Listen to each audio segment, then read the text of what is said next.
everyone will join as well. So some of the students ask me, oh, I joined, but no one is there. But remember, we already fixed up the time. The class timetable is Sunday, 10 o'clock in the morning, right?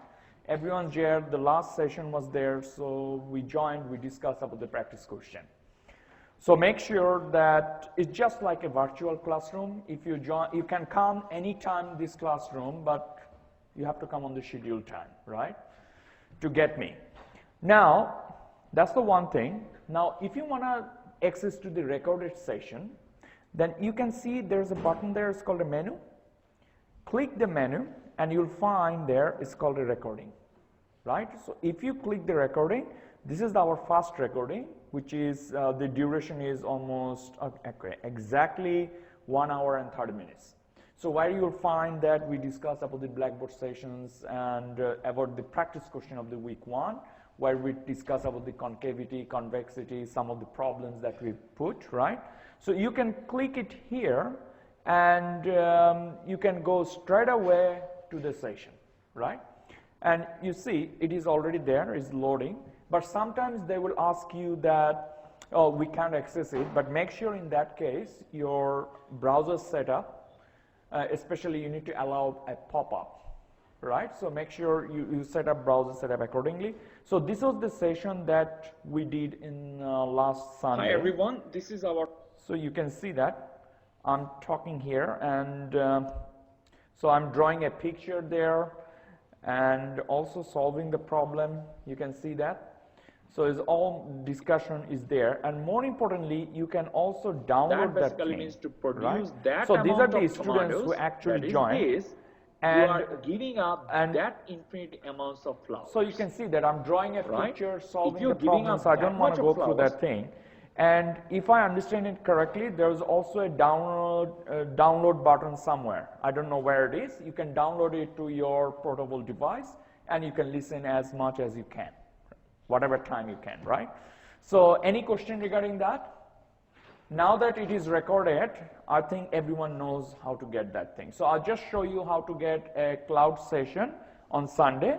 And once the cloud session is done, you can also access to the recorded session, right?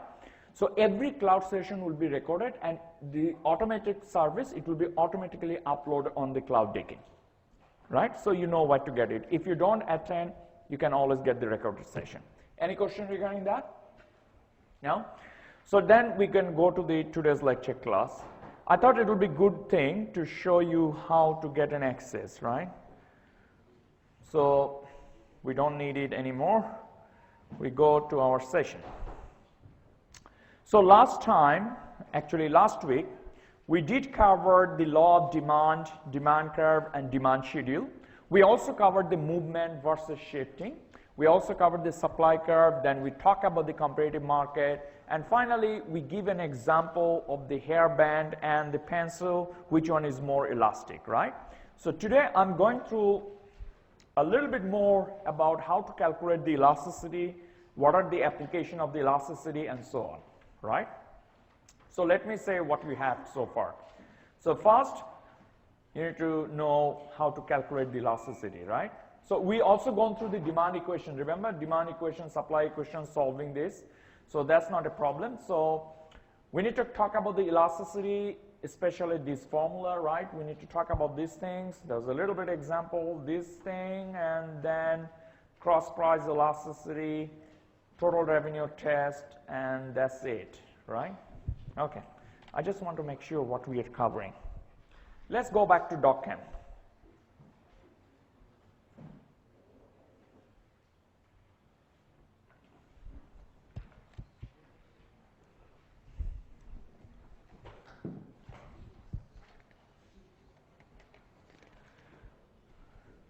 Now I need to make sure it is properly focused.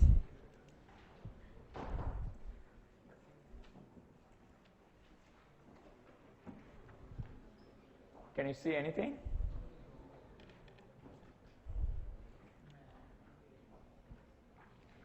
Oh, it's coming. Now you can see, right? So the elasticity, quickly recap the last session. What is that? Remember, we have a hairband in one hand and the pen in one hand. And then what we did, we pull the hairband in this direction, right, in the right direction, and we find that hairband stretches. It basically means the more force you apply, that means the pulling one, it responds to that force. But the pen one, it doesn't. So if you want to measure the elasticity, how do you measure in the hairband case? It is the percentage of the force that you apply, and with that 1% of force, how much stretchiness occurs. That's the responsiveness of the hairband to your force. And we find that the hairband is more elastic. That means its responsiveness is higher compared to the pen, where it does not respond at all. Remember that example? So now, when we talk about the demand or price elasticity, the mechanism remains the same, except you change the variables. What is that? Instead of saying 1% of force, you are now saying that 1% change in price, right? And there we actually measure the stretchiness. Here we measure the quantity demand, how much it changes. If you do that, of course, this is the same mechanism, except the variable has changed, but then you end up with price elasticity of demand. Now I'm going to show you what the price elasticity demand, how you measure. Generally, the price elasticity of demand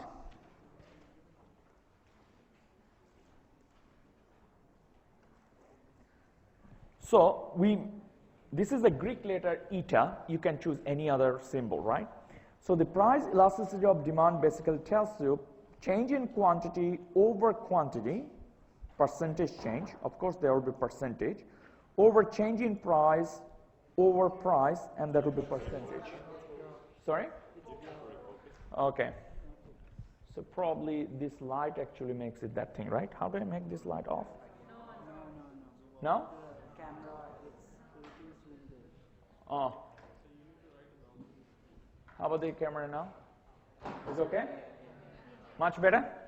Okay. Yay! Okay. Now, so basically what I'm saying, change in quantity over the quantity, and is a percentage change, right? So basically it's multiplied by 100. And change in P over the price, again, is a percentage change. Because the percentage comes in the both sides, we can cancel these things out. Eventually, we end up with this, which basically means change in Q over Q, change in P over P, right? Now, I can write these things as follows. Change in Q divided by change in P over P. It's exactly the same meaning. What I'm saying, change in Q over Q divided by change in P over P, because this is also called a division, remember? So I can write in this way. If I write this way, then change in QQ, replace these things with multiply, then this will flip over, then you actually end up with this, right? Now, I like to put all the change together. So basically, change in Q over change in P times P over Q. Can I write in this way? Then I can also write in this way, over change in P over change in Q times P over Q. Can I write in this way? Now, remember, this is the reciprocal of that one. So if you take one of the reciprocal of this, you actually end up with this. You can check that. Now I'm showing you how. Delta P over delta Q, that will be 1 divided by delta P over delta Q, that will be 1 multiplied by delta Q over delta P, anything multiplied by 1, that identity will get itself, so delta Q over delta P, this is exactly what you get. Now you can ask me, Naveen, okay, I understand what you're doing here. You are actually showing the same pen sometimes in the vertical position, horizontal position. Why you are doing this manipulation? What is the purpose of that?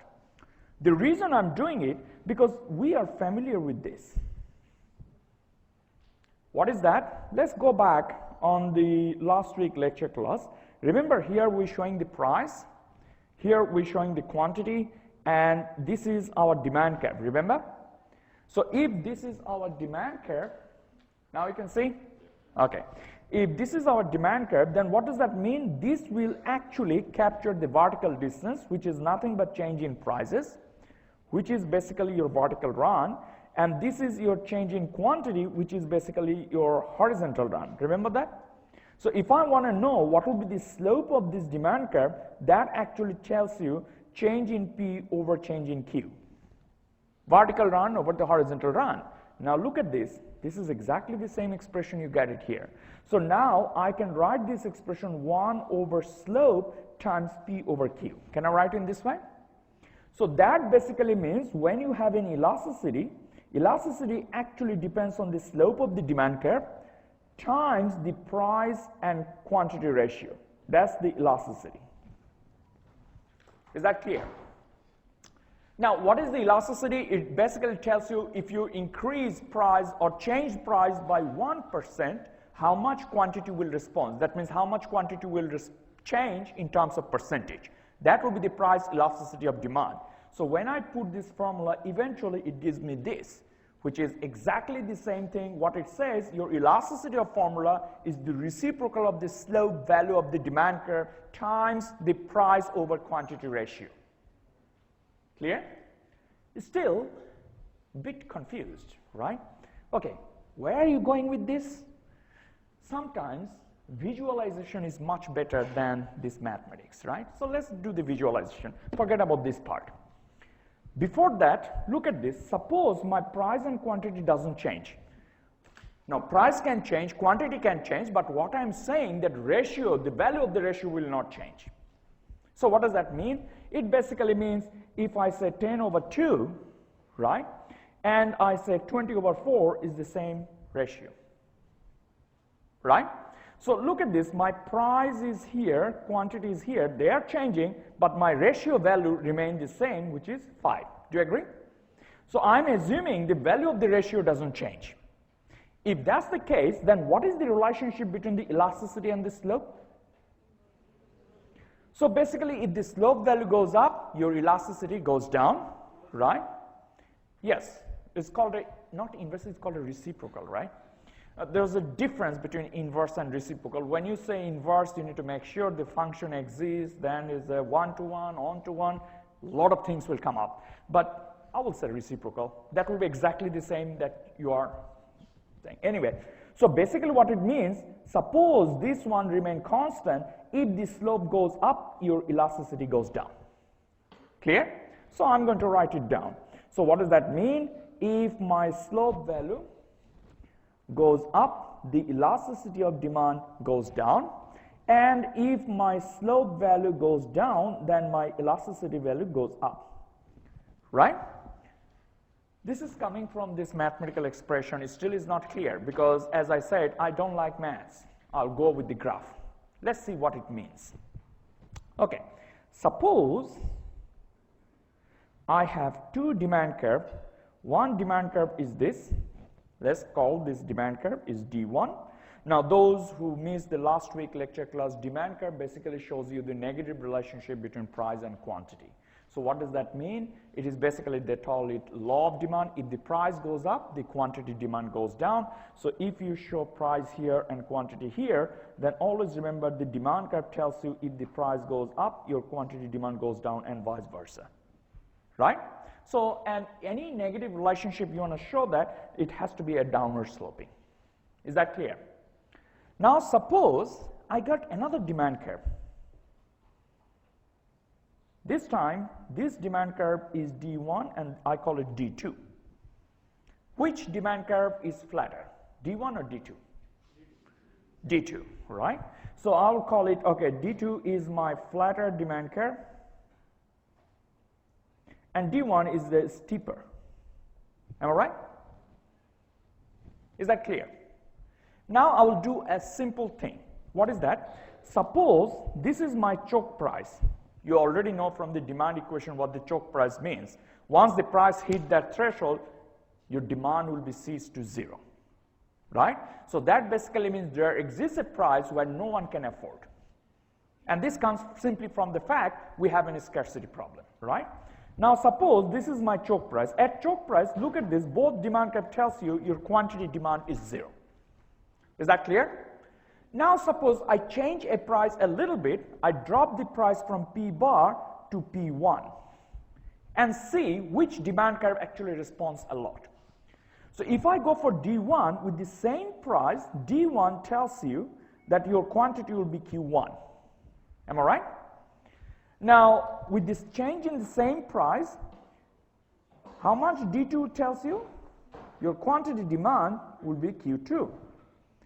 Which one responds a lot? Q2. So basically, demand curve 1 with the price change, price drops from your choke price to P1 will be only this much change. But D2, that change will be this much. So clearly it tells you the flatter demand curves actually responds a lot. When I say responds a lot, it means highly elastic. Do you get the point now? So the idea is, if I drop my price, consumers respond heavily with that price, right? And this is an example. So in D2 is flatter than D1 with the same drop of price, the quantity demand, that means consumers respond with that much of quantity, whereas the D1, they respond only this much of quantity. Clear? So clearly the flatter one actually gives me the high elasticity. Do you agree? This is exactly what it says. Remember, when your slope value is decreasing, that means it's a flatter. And when the slope value goes down, it is flatter. In that case, you've got high elasticity, right? So in other words, this basically means it is a flatter one, and this basically means it's the steeper one. Is that clear? Now you understand very clearly what does that formula mean. I think this graph tells you much better story than those equations, right? Okay, now the real world example, because still I need to figure it out what the real world example is, right? Suppose I'm the first home buyer. So as a first home buyer, what will be my demand? If there's a price change, should I respond a lot or should I respond less? Are you sure? Yeah, price goes up, goes down, whatever it is. Remember, I'm talking about the elasticity. Elasticity means change in prices. It can go up, it can go down. It doesn't matter. All I require, I'm changing price by 1%. Whether it goes up, goes down, it doesn't matter, right? With the same change in price, how much consumer reacts, right? Always remember, first home is your basic needs, is a shelter. It's not a luxury, it's a basic needs. When it comes to the basic needs, you don't have a bargaining power. Your demand is pretty much inelastic. Whatever the price is, you need to pay for that, and if you can't afford it, you rent the house. Basically, this says rent money is a dead money, remember? So your first home, you don't have that much options, that many options basically, right? Your demand will be inelastic. Imagine now I own one house and I want to buy the second one. What will happen? Now I have a bargaining power. That basically means if you change a little bit of the price, my response will be huge. Why? I go to the seller and say, look, I want to buy this house. Generally, when they want a second home, either they go for investment property or they go for bigger room, right? Either way, I go and like the house and I say, seller, okay, what will be the price? And he gives me a price. I say, okay, that doesn't make any sense. I can wait. Let's see what happens. Why? Because I already own one house. So if you changes the price heavily, I will respond heavily as well because I'm not in a hurry. I can wait, right? That waiting period gives me a bargaining power, right? But for the first home, I don't have any bargaining power. Clear? Rent money is not a substitute of your owning a house. That's completely different. This actually implies how the price elasticity of demand actually works, right? So later on, I will actually tell you why the government gives what do you call this one? First home grant, but not the second home grant. The rationale behind this is exactly what I'm telling you. For the first home, your demand is a bit inelastic. And if basically you don't have a bargaining power. Whatever the price, as long as you can afford it, you have to go for it, right? You have no choice. So that's why the government wants to subsidize the first home buyer. That's why they give us a grant. But the second home or so on, they don't, because you have a bargaining power. Your demand is more like a flat. But the first home, a demand is more like an inelastic, which is kind of this, and the second home is like this. Can you see that? So this is an example. Later on, I will show you more about the first home, but do you understand these things? Now the question is, I did one thing. What is that? Your elasticity depends on the slope and also the price and quantity ratio.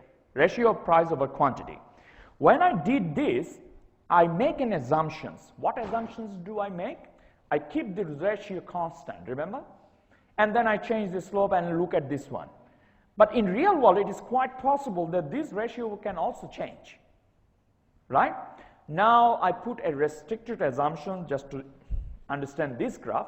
Now I take that restriction out and let's see if the price differs, then what will happen. Now to do that, I have to do the other way. I now keep the slope constant.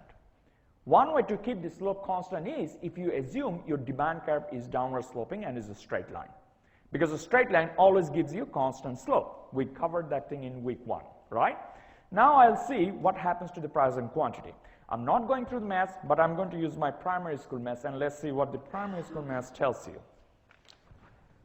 So, suppose this is page 2. Now I'm going to write the elasticity formula one more time. Is 1 over slope times price over Q. Remember that thing? Now suppose I'm going to put a table. One is price here, one is quantity here. When my price is $2, my quantity is 10. Right? When my price goes to 5, right? Suppose my quantity drops from 10 to, pick any numbers. What numbers you can do?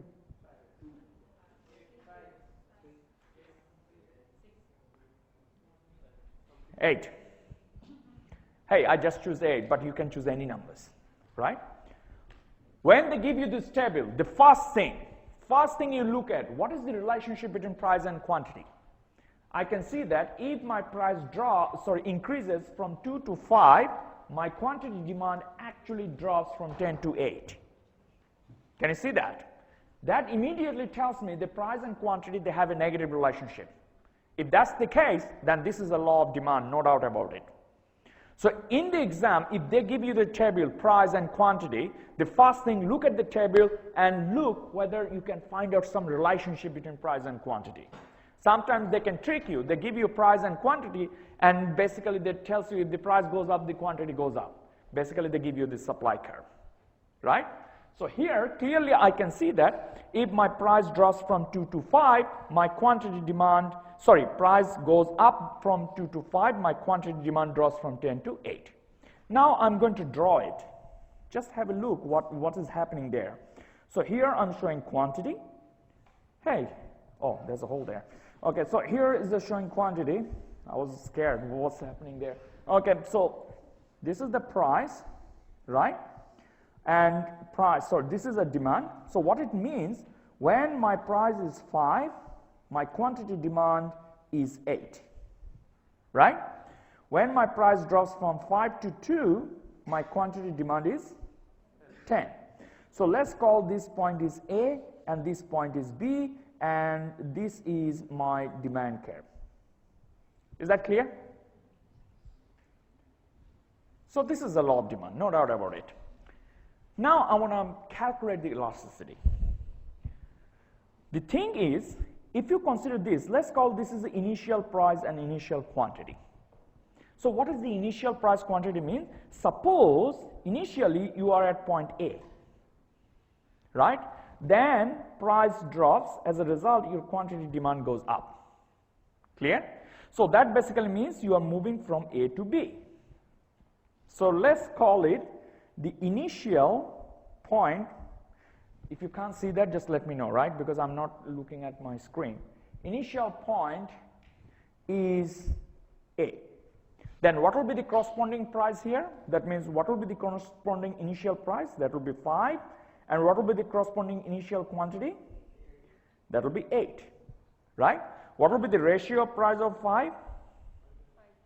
Pi over Qi, that will be 5 over 8. Clear? Now the question is, what will be the slope? Can anyone tell me? So basically the change in here, what is the change here? 3. So that it means your price change is 3. Change in here is 2, right? So the slope here, what will be the slope value here?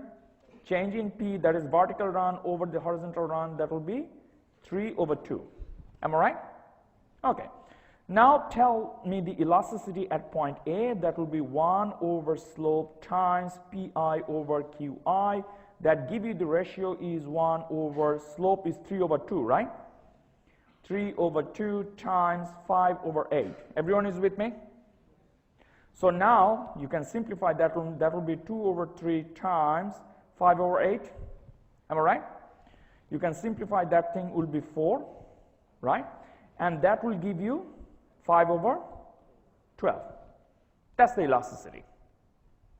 Clear? Observe. First thing is it is less than 1 because it's a fraction. Clear? Now suppose instead of moving from A to B, I'm starting from B as the initial point and I'm going to A. So what does that mean? My price is 2 and it goes up to 5. As a result, my quantity drops from 10 to 8. Right? So now instead of going down, I'm going up. Let's see what happens. So if my initial point this time is B, what will be my initial price and quantity in this case? 2 over 8? So 2 over 10. Is that right? Okay. So the slope value is still the same because it's the constant. Remember the straight line? So what will be the elasticity then? Again, 1 over slope times Pi over Qi. That would, sorry, you can see, okay. So, and that will give you 1 over, slope will be still 3 over 2, and that will be 2 over 10, am I right? So basically that will give you 2 over 3 times 2 over 10. Everyone is with me? Did I make any mistake? No? So then it will be cancelled, this will be 5, and that will be 2 over 15. Right. Okay. Again, is less than 1. There's one problem. Which ratio is greater, this or this? Second one is big or second one is small? Second one is the small one. So basically, at B, your elasticity at point B is 2 over 15, remember? Elasticity at point A is 5 over 12. You can check very quickly. Look what happens. Your denominator is get higher value, right? And your numerator here is lower than this. So obviously, elasticity at point A is greater than elasticity at point B. Now, if you don't want to do these things, Nobin, I don't understand, go back to your primary school when they ask you 2 over 15 and 5 over 12, which one will be greater, right? You can do one trick. Multiply by 12 here, multiply by 12, multiply by 15, multiply by 15. Right? Then you can see that 12 over 15, 12 over 15, they remain the same. The numerator here is 24, right? And here, that will be 75. So basically, obviously, this one is greater than that. That's the primary school maths. Remember how we learn? Okay. So what do we learn here? What is the purpose of this exercise? First, observe whether you move from A to B or B to A is the same distance, right? But simply because your moving direction change, that will also alter your elasticity. If you start from the up and going down, your elasticity value goes down. On the other hand, if you start from the down and going up, your elasticity value actually goes up, right? Sometimes this pinpoint analysis is very confusing. Why? Because we are traveling the same distance, right? So your change in quantity and change in price remain the same. But simply because which way you are moving, if you are moving from up, that is point A, and going down, your elasticity value goes down. On the other hand, if you are moving from B and then going up, your elasticity value goes up. I'm now confused. Why? Hey, AB is the same distance, but simply your direction change, that actually alters the elasticity. And one of the reasons is because even though your slope remains the same, the P over Q ratio, that doesn't same. Right? In this case, that would be 5 over 8. In this case, that would be 2 over 10. And because of that, it changes everything. Does it make sense? So what we learn here, if we move from up to down, your elasticity value actually goes down, right? On the other hand, if you move from down to up, your elasticity value actually goes up, even though you travel the same distance. Now, this sometimes makes a problem, big problem, right? Sometimes, why? Because we know the same change in price, same change in quantity, but simply because where you start from, that alters everything. Now I'm confused. Is the high elasticity or low elasticity? I'm not sure, right?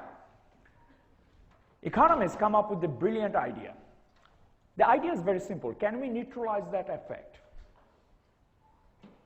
Look at this. This alteration comes from the fact that your initial price-quantity ratio is different. Can you neutralize? They say yes, you can. Now the question is how? The idea is very simple. Sometimes I walk into this room and I ask you, okay, what is the age of this class, the student's age? If everyone gives me exactly what your age is, then I actually end up with the hundreds of ages. One says 20, one says 21, 27, 30, 40, 41, 21, I don't know. I can't take a decision, right? But I can do one thing. To generalize about the student age, I can take average. That average gives me some idea what is happening here. Do you agree? Of course, then I have to check the standard deviation and all those things, but provided that this is a normally distributed, that average gives me a clear idea about this student's age, right? Economists did exactly the same. They realized that the price and quantity, no matter which way you move, it gives you actually different direction, up to down, down to up difference. So I don't want that. I want to neutralize that thing. So one way to do it, why not we take the price average and quantity average? So what does that mean? Okay, at point A, what is the price? 5. At point B, what is the price? Okay, I just write it down. That will be 2, and quantity is 10, right? So why not I take the average? So the average price will be, that will be 5. 5 is one case, 2 is another case, so that will be divided by 2, right? So how much that will be? 3.4. So 6, 7, so 3.4, right? Then quantity average, that will be in one case, that will be 10, another case, that will be 8, divided by 2, that will be 9. Now you replace this initial price and quantity with respect to average price and quantity. So what will be your elasticity will be then? It will be 1 over slope times initial price is replaced by the price average, initial replaced the quantity average. You actually got 3 over 2 times, that will be 3.5 divided by 9. Now the elasticity that you get, it actually between these two, right? But then you neutralize the price and quantity effect. Why? Because now it doesn't matter whether you start from A or B, as long as your price and quantity change remain the same, you always get the same elasticity. Clear? If you go your textbook did not explain why they take the average price and average quantity. Right? Here's the explanation, tells you exactly what happens if you don't take it. So, in summary, page 1, 2, hey, by the way, I'm going to upload all of these things, right? So you don't need to take a note, just try to understand. So page 3, I really hate these things. Okay, page 3 is this, if you have elasticity 1 over slope times Pi over Qi, that's the initial price and quantity, initial quantity. Sometimes we call it point elasticity method. On the other hand, I can take, instead of that, I can take the average price over the average quantity. Sometimes they call it midpoint average elasticity method. Right?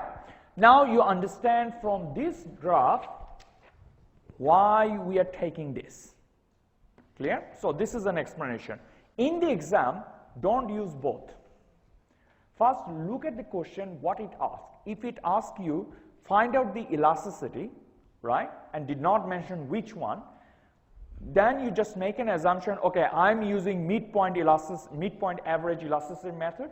So instead of choosing initial price and initial quantity, you are choosing average price and quantity average. As long as you mention that and follow this, you'll be fine. You'll get the full credit.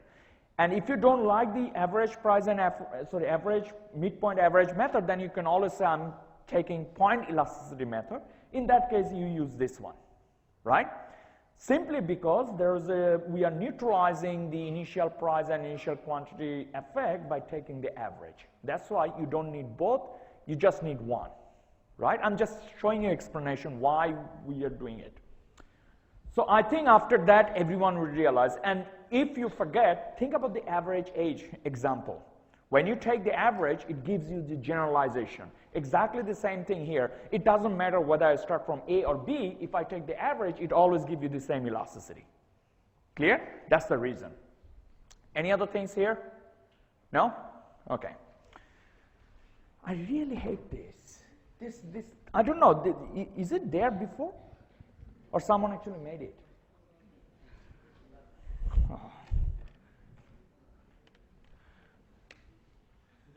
Oh.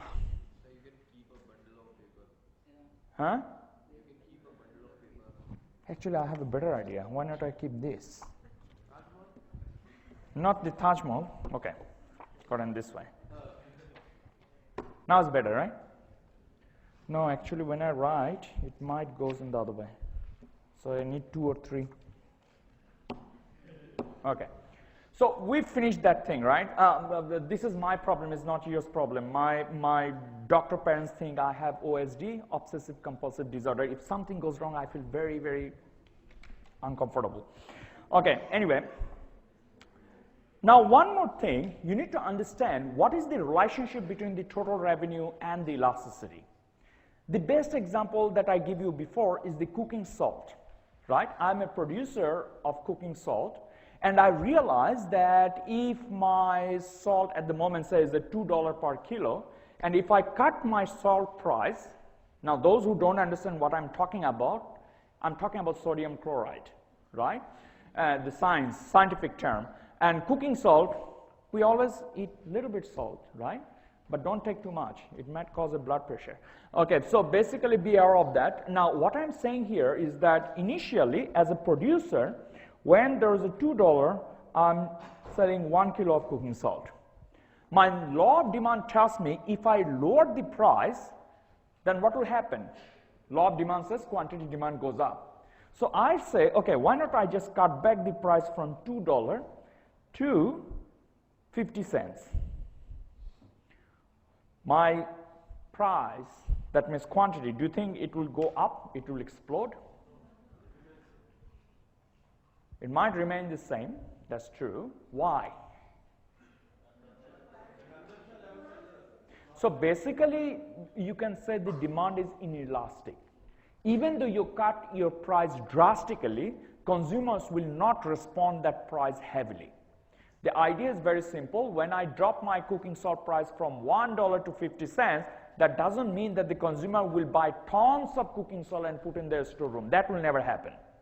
So the cutting the price in this case probably will not increase my total revenue. Do you agree? Simply because the consumers are not responding heavily. So in other words, from the producer's point of view, I also need to understand how the consumers react when I cut down the price. In other words, the elasticity of the demand. In this particular scenario, in particular, I want to know what is the relationship between the total revenue and the elasticity of demand. Right? Total revenue, that's the producer's revenue, right? And elasticity demand is the consumer's responsiveness with percentage change in prices, right? So let's see what happens. But before that, what is my total revenue? How do I calculate that? I'm selling 2 units, and for each unit I'm charging $10 price. What will be my total revenue? 20. So basically what I'm saying, I'm selling 2 units, right?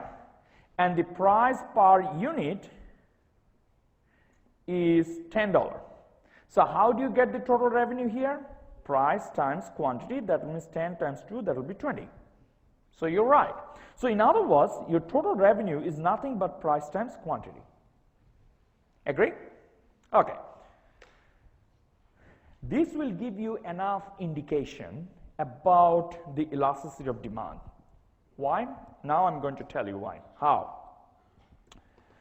First, suppose the elasticity of demand, from the earlier formula, we know this is a demand curve, this is a quantity, this is a price. And we know that if we move upwards, my elasticity goes up, right? If we go downwards, my elasticity goes down. Now here's the thing, if you use that formula for each and every point, you'll find, and you generalize that thing, then you'll actually find the midpoint of the demand curve, your elasticity will be 1. Any point that is lower the demand curve, your elasticity will be less than 1. And any point that will be higher than the midpoint, your elasticity will be greater than 1. So what does that mean? It actually satisfies our observation, because if we start from the bottom and going to up, your elasticity value actually goes up. Can you see that? Initially less than 1, then equal to 1, then is greater than 1. Similarly, if we start from the top and going down, then my elasticity value goes down. Remember that example? That is happening. Initially elasticity is greater than 1, then is equal to 1, then is less than 1. Always remember, when the elasticity is less than 1, it means inelastic. When the elasticity is 1, it basically means unit elastic.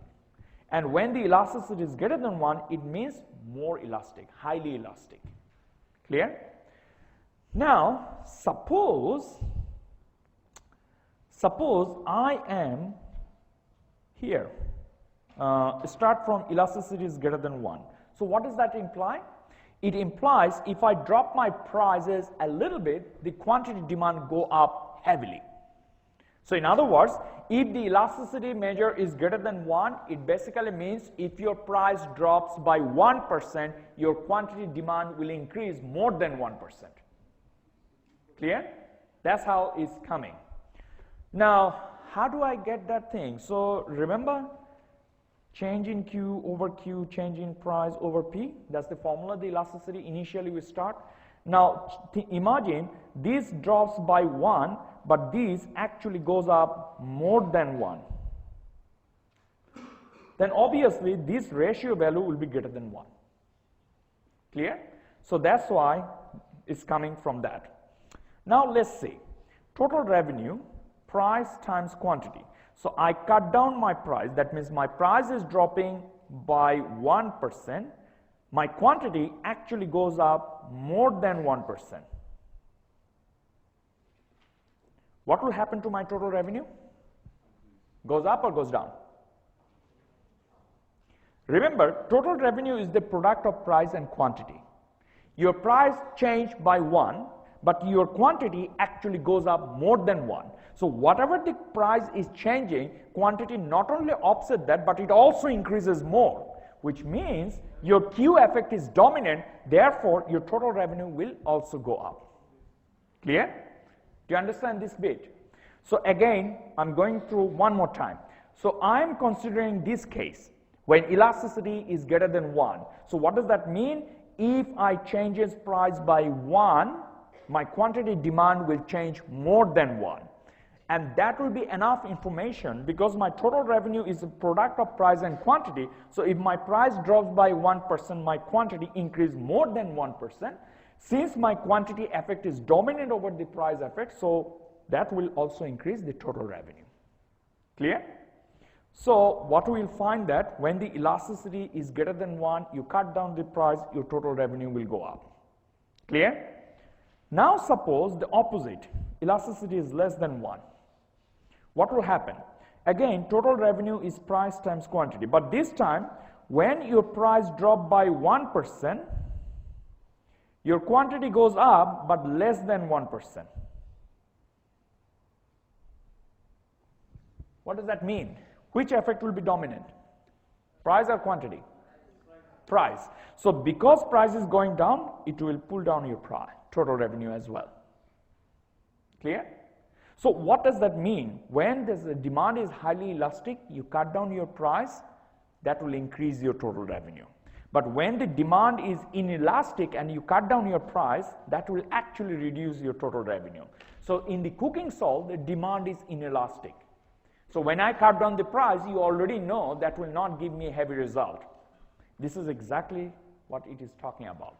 So when you are talking about the cooking salt, you cut down your price, quantity, demand will not increase more than 1. In fact, it will increase less than 1. Then your cutting price by 1 is dominant effect, which actually lower your total revenue. So if the demand is inelastic, cutting price is not a good idea. That's what it means. On the other hand, if the demand is highly elastic, then cut down the price will actually increase your total revenue. Clear? Now, if this is the case, there is always an exception case. Remember that diamond, that buying a ring of the diamond, fiancé for engagement. If I cut down I know the demand is highly elastic, now I cut down the diamond price from 1 million to 1 cent or 0 cents, I'm giving it to free. And everyone does that. Do you think it will serve the purpose? What do you think? So basically, I think ladies can understand better. So all I'm saying, the jewelry price goes to 0, no matter which country, where you go. Do you think there will be any value of jewelry after that? Right? So you need to be careful what type of goods you are talking about, right? But in general, if the goods are normal and it is highly elastic, then cutting price will increase your total revenue. Clear? So now the case is when the elasticity is equal to 1, what will happen? If the elasticity is equal to 1, then your total revenue is price times quantity. What it means is price drops by 1%. Your quantity goes up exactly by 1%. What will happen to total revenue? It will remain the same, right? Now I'm going to plot all of these things and you'll find that. So this is the elasticity. Remember, this is elasticity 1, this is elasticity less than 1, elasticity greater than 1. So this is what you will get. Here I'm plotting total revenue. So basically total revenue and quantity. So when elasticity is high elastic, that means greater than 1, you cut down your price, that means you are moving in this direction, your total revenue is increasing and the explanation is here. Right? And when your elasticity is less than 1 and you're cutting down the price, then your total revenue actually decreasing and the explanation is here. But when you are in the unit elastic, in that case your total revenue will not change, so it will remain here. That's the case when the unit elastic case is and the expansion is there. Right? This is very important from the producer's point of view. So any farm that you're working, the farm realize, okay, cutting price, I might increase my revenue. The answer is not necessarily. It actually depends the elasticity of demand. That's why all the consulting firm, what they do, when you ask the consulting firm, okay, we want to cut down the price, what will be our optimal strategy? They immediately look at your data and look at the demand elasticity. And if they find the demand elasticity is inelastic, then they say, okay, cutting down your price will not help. Clear? So that's an idea. Now, I give you several more examples. Page 1, 3, 1, 2, 3. Now, I'll tell you a couple of more examples. One example is, my demand curve is perfectly inelastic. Your slope is goes to infinity in this case, right? Now, what will be the, so basically, in this case, your elasticity goes to 0. It's perfectly inelastic. That means your quantity is fixed. As long as you afford the price, you can always go for it. The best example is the life-saving drug. Any antibiotic, any life-saving drug, your demand is inelastic. What does that mean? As long as your general practitioner, that is your GP, prescribed that life-saving drug, you have no other choice but to have that drug to save yourself. Now, if that's the case, then it doesn't matter what the price is. You have to pay that price as long as you can afford it, right? Now, the pharmaceutical company, they definitely knows that life-saving product, the demand is inelastic. As a producer, what do you think I should do? I know the demand is inelastic, right? And as a producer, I'm a profit maximizer. Always remember that. So what will I do? I reduce the price or increase the price? I will increase the price, right? Why? Because I know the demand is inelastic. Reduce the price will not increase my total revenue. Remember that relationship? So all I do, I will increase the price as much as I can. What will be the upper limit of increasing the price? Towards the infinity. Right? Now we have a problem. We are talking about the life-saving drug. Here the billions and millions of people are suffering, and the producer are taking the benefit of it because simply your demand is inelastic. Right? This is one of the reasons whether you go to the developed country or developing country, you always find that life-saving drug, that particular segment is highly regulated by the government, especially its price. If you go to Australia, go to the pharmacy, you'll find that they always say that real price is $12, but you are paying $6 because the government gives you a subsidy through PBS, right? If you go to developing countries, say for India or Bangladesh, you'll find that the same drug, what costs here $10, over there it will cost you $2. The same company. One of the reasons is their subsidy amount is very high. Because the government knows the majority of people lives below the poverty line, they cannot afford, so they provide more subsidy. So either way, no matter which country you go, you always find this life-saving drug product that price is highly regulated by the government. Is that clear? Part of the reasons is demand is highly inelastic.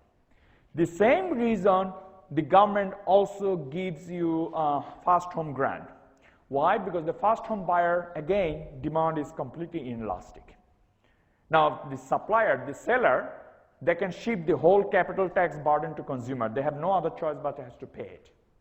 Why? Because as their demand is inelastic, whatever price they charge, they have to pay it. They have no other option. This is the reason why the government also gives a fast home grant to the fast home buyer. Is that clear? These are the two real-world examples that actually capture the fact why the demand elasticity is very important. Clear? Let's go back to the lecture slides and see. I think I'm pretty much finishing everything, but just to make sure that it is finished, where is my slides?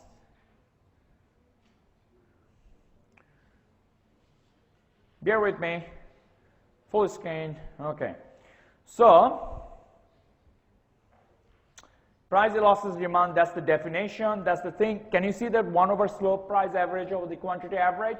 In your book, they actually use the average and quantity average, but I actually explain why they're doing it, right? You can also take initial price, initial quantity. Here's an example, just work it out. I already give an example.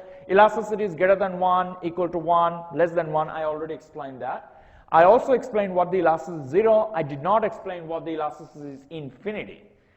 Part of the reason is, pause on that issue, we go to the competitive market, and then I will explain. Just remind me there, right? Because it's too early to understand what is that. But in the first week lecture class, I already shown you that when the elasticity demand is infinity, that basically means the producer has no power to change the price. But again, I will recall that thing. Now, this is that tells you what is the slope of the demand curve, right? I also give you an example. Remember, the elasticity is less than 1, it is steeper. Can you see that? And there's there, and elasticity 1 is a hyperbola. Elasticity infinity, that will be that. Elasticity 0, that will be vertical. Remember, I give you some example of that. Now, elasticity can be also done with the cross price elasticity. There's a 2 other method, is exactly the same. I'll show you what does that mean. So the cross price elasticity is as follows. Remember, you have a price of Coke, you know, the soft drink. And here is the quantity demand for Coke, right? What is the substitute good of the price of the Coke? Say the price of Pepsi, right? And here is the quantity of Pepsi. When you say the price elasticity of demand, you are actually measuring if I change price by 1% of Pepsi, what will happen to the quantity demand of Pepsi? That's the price elasticity demand. If I say price elasticity of Coke, it's exactly the same mechanism. If I change price by 1%, what will happen to the quantity demand of one Coke? I can do the cross. Instead of compare this, I can compare price of Coke with the quantity of Pepsi. So what it means, if I change price of Coke by 1%, what will happen to the quantity demand for Pepsi? Right? If you do that, that is called a cross price elasticity, because you are talking about the cross price product, right? One hand, it is the price of Pepsi, but you are not comparing with the price of quantity of Pepsi, but quantity of Coke, right? That's why it says that. Now, similarly, I can also do this one. So this one basically tells you price elasticity of demand. And this cross thing actually talk about the cross price elasticity. Before I finish this class and this topic, one more thing. In the price elasticity of demand, remember the elasticity of demand depends on the slope, and the slope is negative.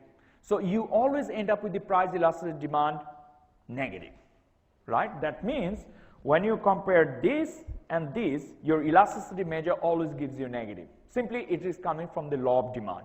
Because of that, we ignored the negative sign. Did you find anywhere I put the negative sign?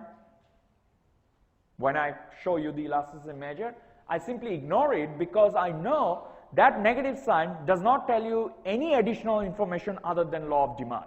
But I already know we are talking about the law of demand, so I simply ignore it. In the exam, if you do that, just mention that, right?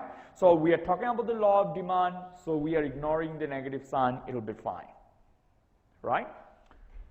In the cross price elasticity, we don't do that.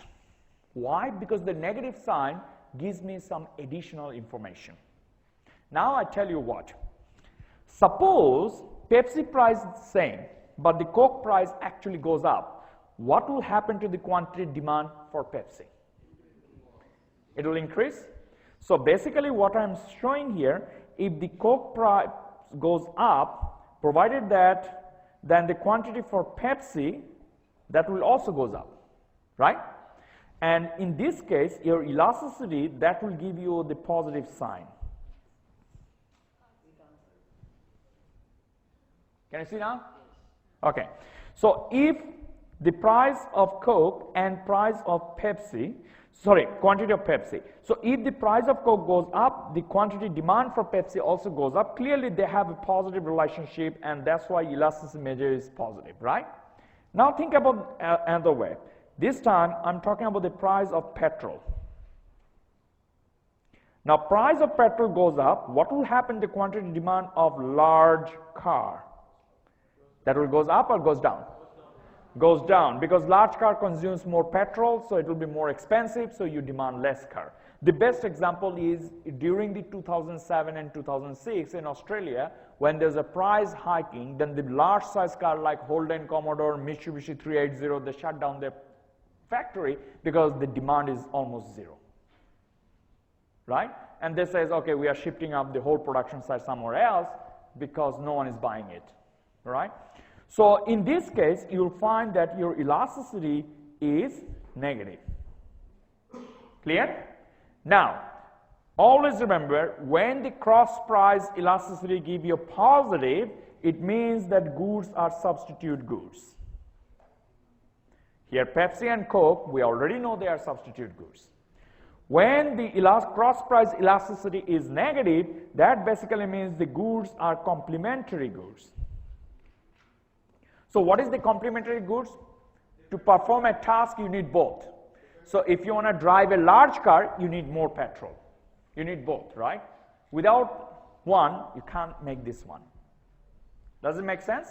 So in this particular case, please do not ignore the sign, because sign actually tells you the nature or the type of the goods they are. Are they substitute goods or are they complementary goods? What is the best example of this application? Long time ago, I'm not sure whether it's still it presents or not. Long time ago, what happens, the metro rail, you know our metro rail?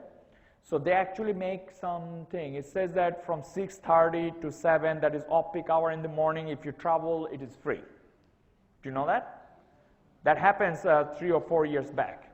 So basically this says that in the morning, off-peak hour, if you want to travel, you don't need to pay anything. So what they realized that probably they're talking about the cross-price elasticity. There's a traffic congestion, right? And they want to reduce the traffic congestion, and they provide an incentive in a sense that why not, if you off-peak hour in the morning, 6 o'clock, you travel 6 to 6:30 or around that time, you don't need to pay any fee for the train ticket. No train ticket, it's free. Guess what? It didn't work. Why? So basically what you are saying, okay, here it is. Price of traveling the public transport here, for example, is the train, right? What would be the quantity demand for that? Traveling own vehicle or sleeping more hours, right? It turns out that people not responded that thing. Why? They realize that why I wake up at 6 o'clock and take train, rather I'll sleep, say, half an hour more, and then I'll take the traffic congestion. I'll face that thing, right? So in this case, you might find that lower the price of the public transport will not reduce or not increase the people who are visiting in the off-peak hour in the morning. That never happened. That doesn't go up, right? In fact, it remains unchanged. So it becomes inelastic. So your cross-price elasticity in this case is inelastic. And later on, the Victorian government realized, okay, this is not working, so they take it out. I'm not sure it's still there or not, but I'm pretty sure they take it out because it doesn't work in that way, right? So that's the idea. This is also important why the cross-price elasticity measures. So I actually goes for the cross-price elasticity. Now let's go back. You can also look at the income elasticity. Instead of quantity of demand, price change, you just change the income and see what happens, right? Intuition is the same. Total revenue test, I think you already looked that thing familiar, right? I already explained that. Elasticity of supply chains, it is exactly the similar analogy for demand curve. You just follow this thing. You find that you will still take the average and all those things. So in this course, even though we put it there, but we are not covering that thing. It's just a similar analogy. We mainly focus on the elasticity of demand, and at best we focus on the cross-price elasticity, right? That's our agenda. So we finished that topic, and now I'm going to start the next one, today's topic. Now, do you want to take a quick break, or you want to start right now? Break? So let's take a very short break, 10 minutes at best, right? Because we need to cover a lot today. Okay. And by the way, I really make sure that you have a good tea and coffee, because now is the time to fly. When I say fly, I mean really, really fast fly, because the building blocks all are finished. We just finished all the building blocks for this lecture classes. I mean, not this lecture class, the next 11 or 10 weeks, what are the remaining, right? Good luck. See you within 15 minutes. Pause. Good. So we come back from the break. So today I'm going to cover the consumer surplus, the producer surplus, competitive market efficiency, deadweight loss, price ceiling, price floor, minimum wage law, market failure, the government intervention, and taxes. If you look at the topics, these topics are very, very important for your assignment question, right? So all those topics are pretty much relevant to your assignment question, so make sure that you understand those concepts, and if you have any problem, stop me, go through all those things. Now, the good thing is all the building blocks things are finished. So slope, elasticity, and all kind of things are done. We are not going to understand something new here, right? So it is time to fly. Now we are going to take off. Okay. So first thing is, what is consumer surplus? Now, can anyone tell me what is the consumer surplus? I'm pretty sure you go through my lecture slides, and in my lecture slides it says that maximum willingness to pay and the gap between the actual payment, right? So gap between maximum willingness to pay and the price you are actually paying. That's the gap, and that gap is consumer surplus. Now, in the real world, how do we think in that way? I go to the market and I say, this is my actual maximum willingness to pay and this is the price. Do you think I work in that way? Yeah, but bargaining, why we are bargaining, that's another thing. Not necessarily. Bargaining, there is a reason for bargaining, but not the purchasing power. It's to maximize the consumer surplus, basically. That's why you bargain, right? Now, in the real world, how do I incorporate that concept? When you go through this slides, it basically tells you the maximum willingness to pay is one thing, and the actual price that you are paying is the another thing, and the gap between these two variables actually gives you the consumer surplus.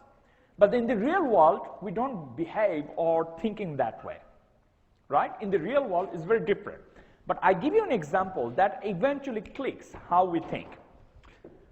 Suppose I want to buy a house, and I already decided the suburbs, say in Turak. I want to buy a house in Turak. I'll find out one of the house which is a 3-bedroom, which is my requirement, right? 3-bedroom houses in Turak, and my budget is 700,000. By the way, you can't afford any house in Turak with that price, but this is an hypothetical example, right? 700,000, that's my budget. So what would be the first thing that I should do?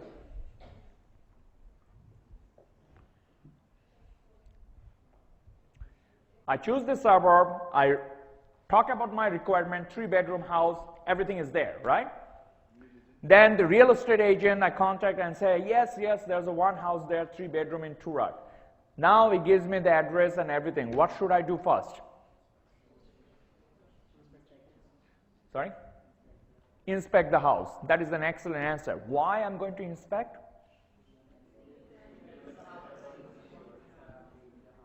The thing is, I want to know what is the house price is worth, how much worth this house price is, right? It is quite possible that I visit that house, the window is coming down, the roof is falling down, I don't know what I'm buying, right? So I visit that house, I look at every possible angles of that house and every possible rooms, whatever it is, I go everywhere. To do what? To form a price, how much house is worth of, right? And after visiting everything, I realized the house is worth of 700,000, right? Or make it even simpler, the house is worth of only 600,000. Do you think I should buy?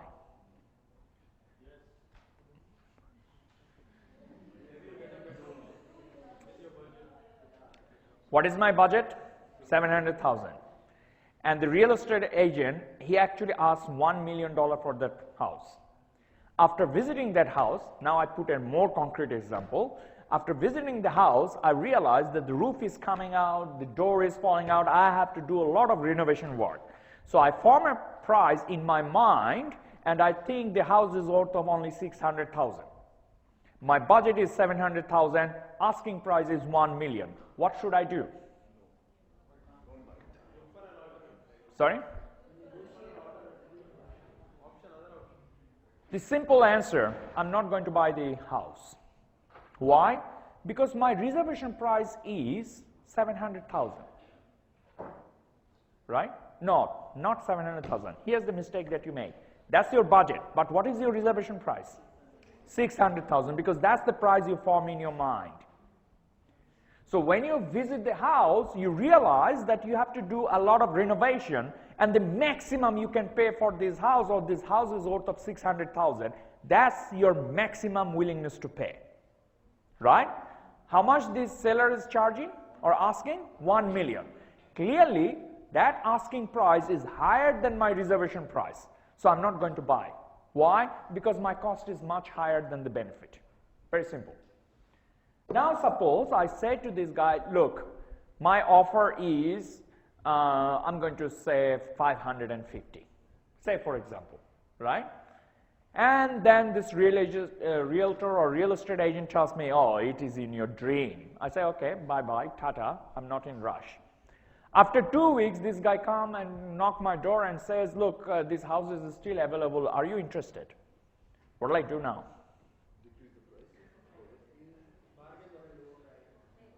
Yeah, but then this guy says, no, I can't do that. But the maximum I can charge for this house is 550, which is your initial offer. Do you think I should buy? What is my reservation price? 600,000. How much I'm paying now? 550,000. What will be my surplus? 50,000. That's your consumer surplus. So basically what we understand from this example is, once you visit or experience this goods for a while, you form a price for that. Now, whatever price you form, that's your reservation price. And keep in mind, different people have different reservation price. Because our reservation price is different, different people have a different maximum willingness to pay. Right? So once we form the reservation price, then how much price we are paying, the gap between the reservation price and the price that you are paying, that gap between these two prices actually gives you the consumer surplus. So when I travel to that server and then look at the house, then I realize this house is worth of 600,000. That's my maximum willingness to pay. Always remember, your reservation price is your maximum willingness to pay. Right? So 600,000 I want to pay, but then I realized that I make an offer 550. Initially they rejected that offer, then they came back and says, okay, 550 is okay. And I'm happy to pay that thing because now my surplus is 600,000 minus 550,000. The gap is 50,000. That's my surplus. I'll be very happy. Now the question is, why we bargain? We actually try to maximize that gap. Whatever your reservation price is and whatever the actual price you are paying, the gap between these two prices, you bargain to increase the gap. The higher the gap is, your surplus would be more. Does it make sense? So that's the consumer surplus. What is the producer surplus then? It's written there as a producer surplus. What is that?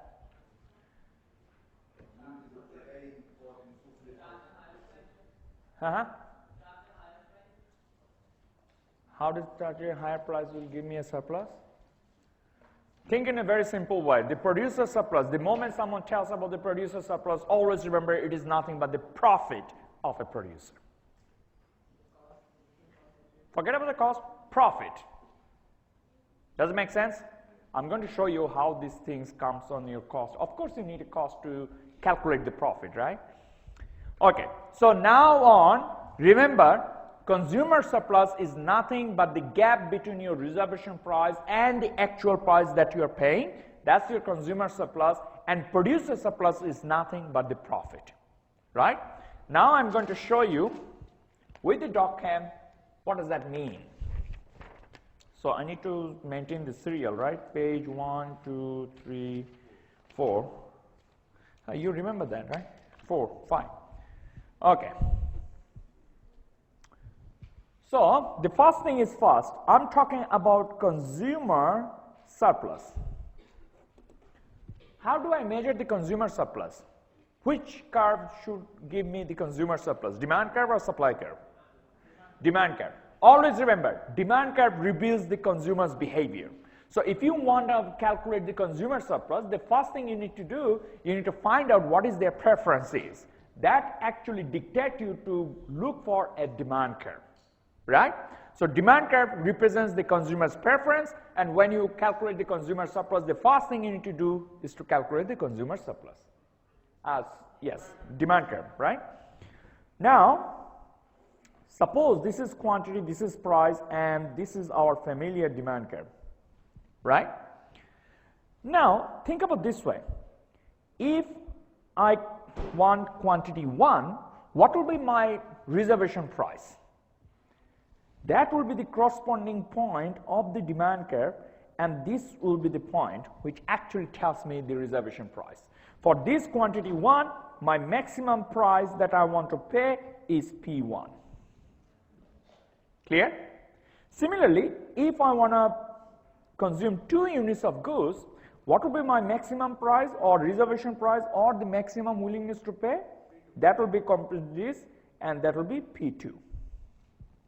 The first observation, the more I want to consume, my reservation price for each additional goods actually goes down.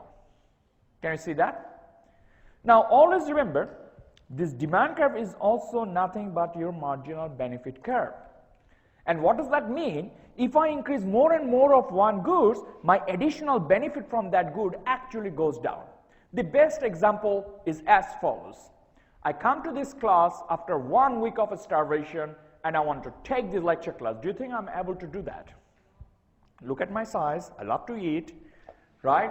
Last 1 week, I did not eat any food. Do you think I'm in a good shape? So all of a sudden, one of you actually gives me an apple. What will I do? I will eat it because I'm really hungry, right? Then, what's your name again? Kevin. Kevin realized, oh, Nobin is really hungry, the way that he is the first apple. He gives me the second apple. What will I do? I will eat it. Good. What's your name again? Excuse me? Amy. Amy realized, oh, Nobin looks really hungry. She gives me another apple. This is my third apple. What will I do? Come on, look at my size. I will eat it, right? Okay. Now the question is, do you think the satisfaction level that I get from the first apple is exactly the same, the satisfaction that I'm getting from the second apple? So basically, you're right. So basically what I'm saying, when I'm having a first apple, I'm really, really hungry and starving. So my satisfaction level from the first apple is really high. In other words, when your satisfaction level is high, your reservation price or maximum willingness to pay will be also very high, right? You need to survive, remember? For the second apple, I already had first apple. My reservation price for the second apple is not that high like the first one. For the third one, it also goes down, right? Now, after Amy, everyone in this class realized Nobin is hungry, just give him an apple. What will I do? Sorry? I will think probably the class goes insane. I will run away from this class, right? The reason is, for each additional apple, now my reservation price goes to 0. In fact, it goes to negative now, right? This is called a diminishing marginal benefit curve, or you can say diminishing marginal satisfaction or diminishing marginal utility. Always remember, your demand curve tells you the marginal benefit curve. In other words, each point of the demand curve tells you the maximum willingness to pay.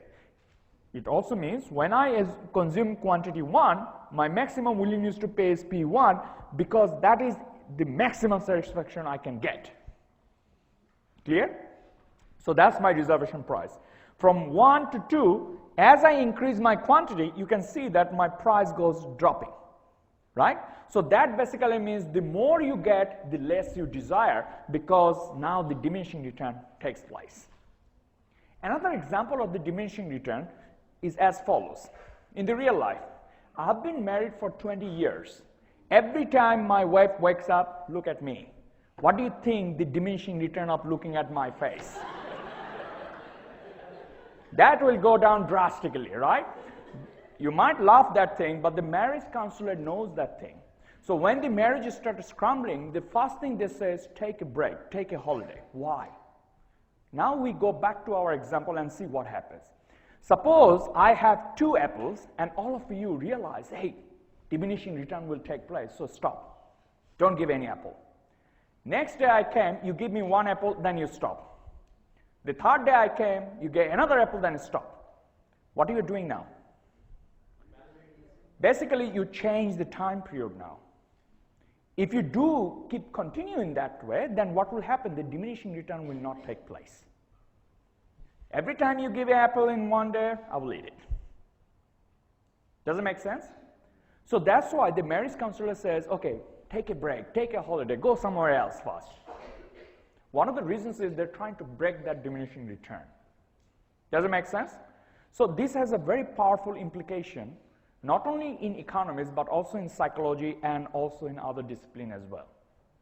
That diminishing return is expressed by your demand curve. Now suppose my market price is this. Say P star M is my market price, right? Now, if I consume 1 unit, the maximum willingness to pay is this much. How much I'm paying? P star price, which is the market. What is the gap between these two? Is this. And that will be the consumer surplus for quantity 1. For 2 units, again, my maximum willingness to pay is this. I'm paying this much, so that will be the gap, and that will be the consumer surplus for unit 2. For 3 units, look at this. My maximum willingness to pay is this. I'm paying this, so that will be my consumer surplus. For each additional unit, I can see that my consumer surplus is going down is because of the diminishing return, right? Now tell me, once I eat this unit, let's call it Q star, at that Q star, what will be my maximum willingness to pay? It will be exactly that amount, which is P star M, and I'm paying exactly the same price. So what will be the surplus of Q star to unit? 0, right? Now I'm asking you, suppose I consume from 0 to Q star unit, what will be my total surplus? You simply add all of them. Now remember, 0 and 1, there will be infinite points. 1 and 2, there will be infinite points. So if you add all of them and also those points, you actually end up with this big triangle. And that will actually give you total consumer surplus. Does it make sense? Now I give you an example how you calculate the total consumer surplus. Say for example, this is your demand curve, your market price is 10, your choke price is 20, and the quantity that you consume maximum is 10. Right? So what will be my consumer surplus? I know the area of this triangle actually tells me total consumer surplus. Why? Because this is the line is my maximum willingness to pay, and this is the line that is actually I'm paying. The gap between these two lines actually tells you the surplus you are having. So in other words, the consumer surplus is above the price line and below the demand curve. Clear? Now suppose, how do I get the area? It looks like a triangle, and area of the triangle is half times height times base. Remember that formula? So what is height? This is your height. So that will be height will be here 20 minus 10. What is your base? Base will be 0 to 10, that's 1. So base here will be 10 minus 0, that will be 10. Right? Now if you put the value half times 10 times 10, what do you get? 50. What will be that unit? Is that quantity or is that dollar? It will be dollar. Why? Because look at this, price and quantity. So here height actually talks about price, base actually talk about the quantity, price times quantity. It will be always in monetary value, right? So you actually end up with dollar. Clear? Some of the students make a mistake, they actually says 50 kilogram or something. Don't do that, because you are multiplying with the price. Anything that multiplies with the price, it will be always in the monetary value. Clear? So that's the consumer surplus. Does it make sense now? Now I'm going to tell you what is the producer surplus. Now those who actually don't understand, okay, now when everything is fine, but I don't understand this. Half times height times base. Now this is an Euclidean geometry, and the formula says that if you want to calculate the area of the triangle, it will be half times height times base, right? So how I calculate the height? Height is basically this, because this is your triangle, right? And the height will be, that's the point, and that will be your height. So the gap between these 2 points actually gives you height. The base will be this. But look at carefully, this looks like a rectangular, and one of the proposition of the rectangular is the opposite side will be equal and parallel, right? So if this is 10 minus 0, then it must be 10 minus 0 as well, right? That's how I got half times height times base.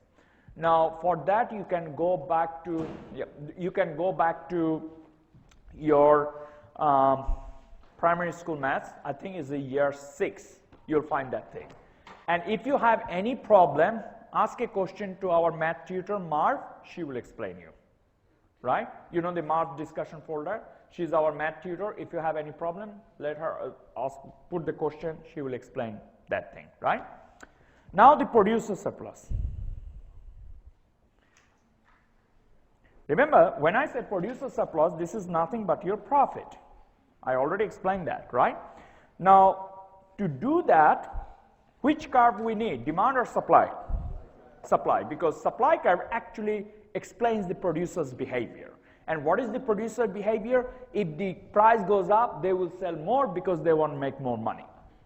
So your supply curve actually looks like, say for example, this. We already know that. Remember, that's a fixed cost. Now I'm showing you this. This is your market price, and this is the one quantity you are producing. To do that, I need to talk about one thing. Your supply curve is nothing but your marginal cost, or you can say the unit cost. What is the unit cost? Suppose to produce this pen, it cost me $2, right? That $2 is the unit cost. Now the question is, if I produce 10 pens, what will be my total cost?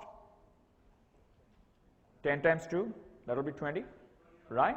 So that 2 is also your marginal cost as well, because that's a slope, right? So now, always remember this supply curve is your marginal cost curve. Now you can see that if I produce 1 unit, my cost price is this, but the price that I'm receiving for the market is this, right? So the gap between these two is this, and that will be my profit for selling first unit. If I sell for 2 units, my cost price is this, I'm getting that much of price, so the gap is this, and clearly that will be the surplus that I generate by selling 2 units. Now look at carefully, if I increase more and more output, my profit level goes down. One of the reasons is because your resources are limited. So if you produce more and more with the limited resources, your cost will go up at exponential rate. That's why your profit starts shrinking. Clear? It's simply because, in other words, you have an increasing opportunity cost. Remember that increasing opportunity cost? Your trade-off is increasing. So that's the reason why my profit is going down. Now, if I go in this way, Q star, obviously my producer surplus for Q start unit is 0, because I'm getting that price and my cost price is exactly the same. Now the question is, from 0 to Q star unit, what will be my total profit? You actually add up all of them and you actually get the area of this triangle. Clear? So sometimes we say that the area that lies below the market price and above the supply curve actually gives you the producer surplus. Why? Because the market price is your revenue. It actually tells you per unit how much price you are getting. That's the per unit revenue. Marginal cost basically tells you the unit cost. So if I sell 1 unit, what will be the price I'm getting? Say 10. And what will be the cost I'm incurring? Is 2. So what is the gap between these two? 10 minus 2, 8, that's my profit. So in other words, what I'm doing here is as follows. Suppose my Q is 1 and my price I'm getting is 10, right? Now the question is, my cost is 2 for first unit of good. So your total revenue minus your total cost, that's your profit. Your total revenue, you know that price times quantity will be total revenue. We just covered that thing. Remember in the elasticity of demand? What is your total cost? That will be the unit cost times the quantity you produce. So basically you'll get C times Q, right? And that will be your profit. Now you can take this Q as a common and you can see P minus CQ. Can I write in this way? Put the value of P. P is at $10 here, C is $2 here, and Q is 1. So per unit of output, I'm getting a profit, how much? 8. This is exactly I'm telling you. So the price here 10 is your market price and 2 is your marginal cost. So when I produce 1 unit, that's my 2 marginal cost, and this price 10 is here. So this is your 10 and here is your 2. Clear? So basically 10 minus 2, that actually gives you the surplus, which is nothing but my profit. And clearly, that actually comes from the fact total revenue minus total cost is profit. This is exactly you are talking about. Remember the cost? Now I'm showing you this is how you calculate the profit. And I give you an example. I think you'll never make a mistake again. Yeah. You can see now? Is that clear? Okay. So I just finished the producer surplus. Now, if someone asks you how to calculate the producer surplus, again, you need to calculate the area of this triangle. And area of this triangle is half times height times base. You use that formula and you just do that. Suppose this Q star is 10 and this one is 5, then now this will be your base and this will be your height. Or you can do vice versa, it doesn't matter. You can put this thing as a base and this thing as a height to make it consistent with this one. Then height will be 10 minus 5, 10 minus 5, 5, that will be your height, and base will be Q, so 10 minus 0, that will be 10, that will be base, so that will be half times 5 times 10, right? And that will be $25, and that will be the profit, producer surplus. So I just covered the consumer surplus and the producer surplus, right? Now, let's go back. I think pretty much we finished today's class, actually. These are the foundation of today's class. So this is the consumer surplus, the value of the good minus the price of the, but I will probably pay maximum price, the consumer's willingness to pay, which is your reservation price, and the market price. That will give you the consumer surplus. Can you see that shaded area? That's your consumer surplus. But if there's a 2%, you add their consumer surplus together, you get the market surplus. Clear? Now, here's an example of the consumer surplus. You can see that 1.5 times 30, basically I'm using height times base formula and put the value there. Producer surplus is basically profit. Again, you can see that shaded area. That's your producer surplus. If you have a 2 producer, add their surplus, you get the total surplus of the economy, right? That's the shaded area we're talking about. Again, is it coming from your supply curve, 5 plus P 110, P equal to 15, Q equal to 100, find out the corresponding price and quantity. Eventually, you'll get the producer surplus, which is this. Now, for your home, please make sure you exercise this, right? Because we are going to use that thing on the practice question. So in the next Sunday, next Sunday is, we're not covering that, right? Following Sunday, we are actually covering that thing. So make sure that you are aware of these things because we are going to use these things. Now the competitive market equilibrium and all those things. Let me check what I'm doing here. Okay. From this time, I think, follow me. We put the slides because it's coming from the books. The problem with the book is they have to explain so many things, and when they explain so many things, the message is there, but it is scattered. And when the message is scattered, sometimes it's really hard to follow what is happening unless you are expert on that, right? So here what I'm going to do, I'm going to remove all the additional information and put only the main message and see what happens.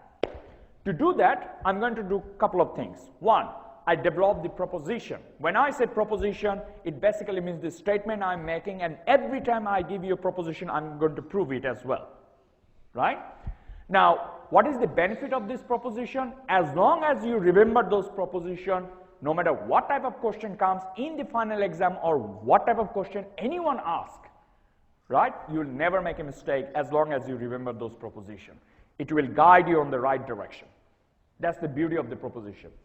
Ready for those propositions? Let's go for it. Now you'll see the original thing, how we cover. Now we do that. Part of the reasons is because I like this style. When we are in my graduate studies, we actually follow that. That's a US style. So I'm going to give you main message. I'm not going to beating around the bush, right? And just understand what I'm talking about. The first thing, here's the proposition 1. Now this time, it's better to write it down. Proposition 1. What is my proposition? My first proposition is competitive market is efficient in terms of maximizing 1, total surplus, and 2, allocating resources. in terms of one is here, maximizing total surplus and allocating of resources, R-E-S-O-U-R-C-E-S. That's it. That's my first proposition. So what I'm saying here, the competitive market is efficient in terms of what? In terms of two things. First, it maximizes the total surplus. Did I write total surplus there? And second, it allocates resources efficiently. Now, of course, these two are very important. First of all, when I say total surplus, what does that mean? It basically means we need to look at who are the participants of the market. In general form, there's two types of participants. One is buyer, that is consumer, another is producer, which is seller. So what will be the surplus of them? Okay, consumer surplus known as a consumer surplus, producer surplus, okay, we know that is the producer surplus. If you add them together, you actually get the total surplus. Consumer surplus plus producer surplus. So the first thing that competitive market tells you, it maximizes the total surplus.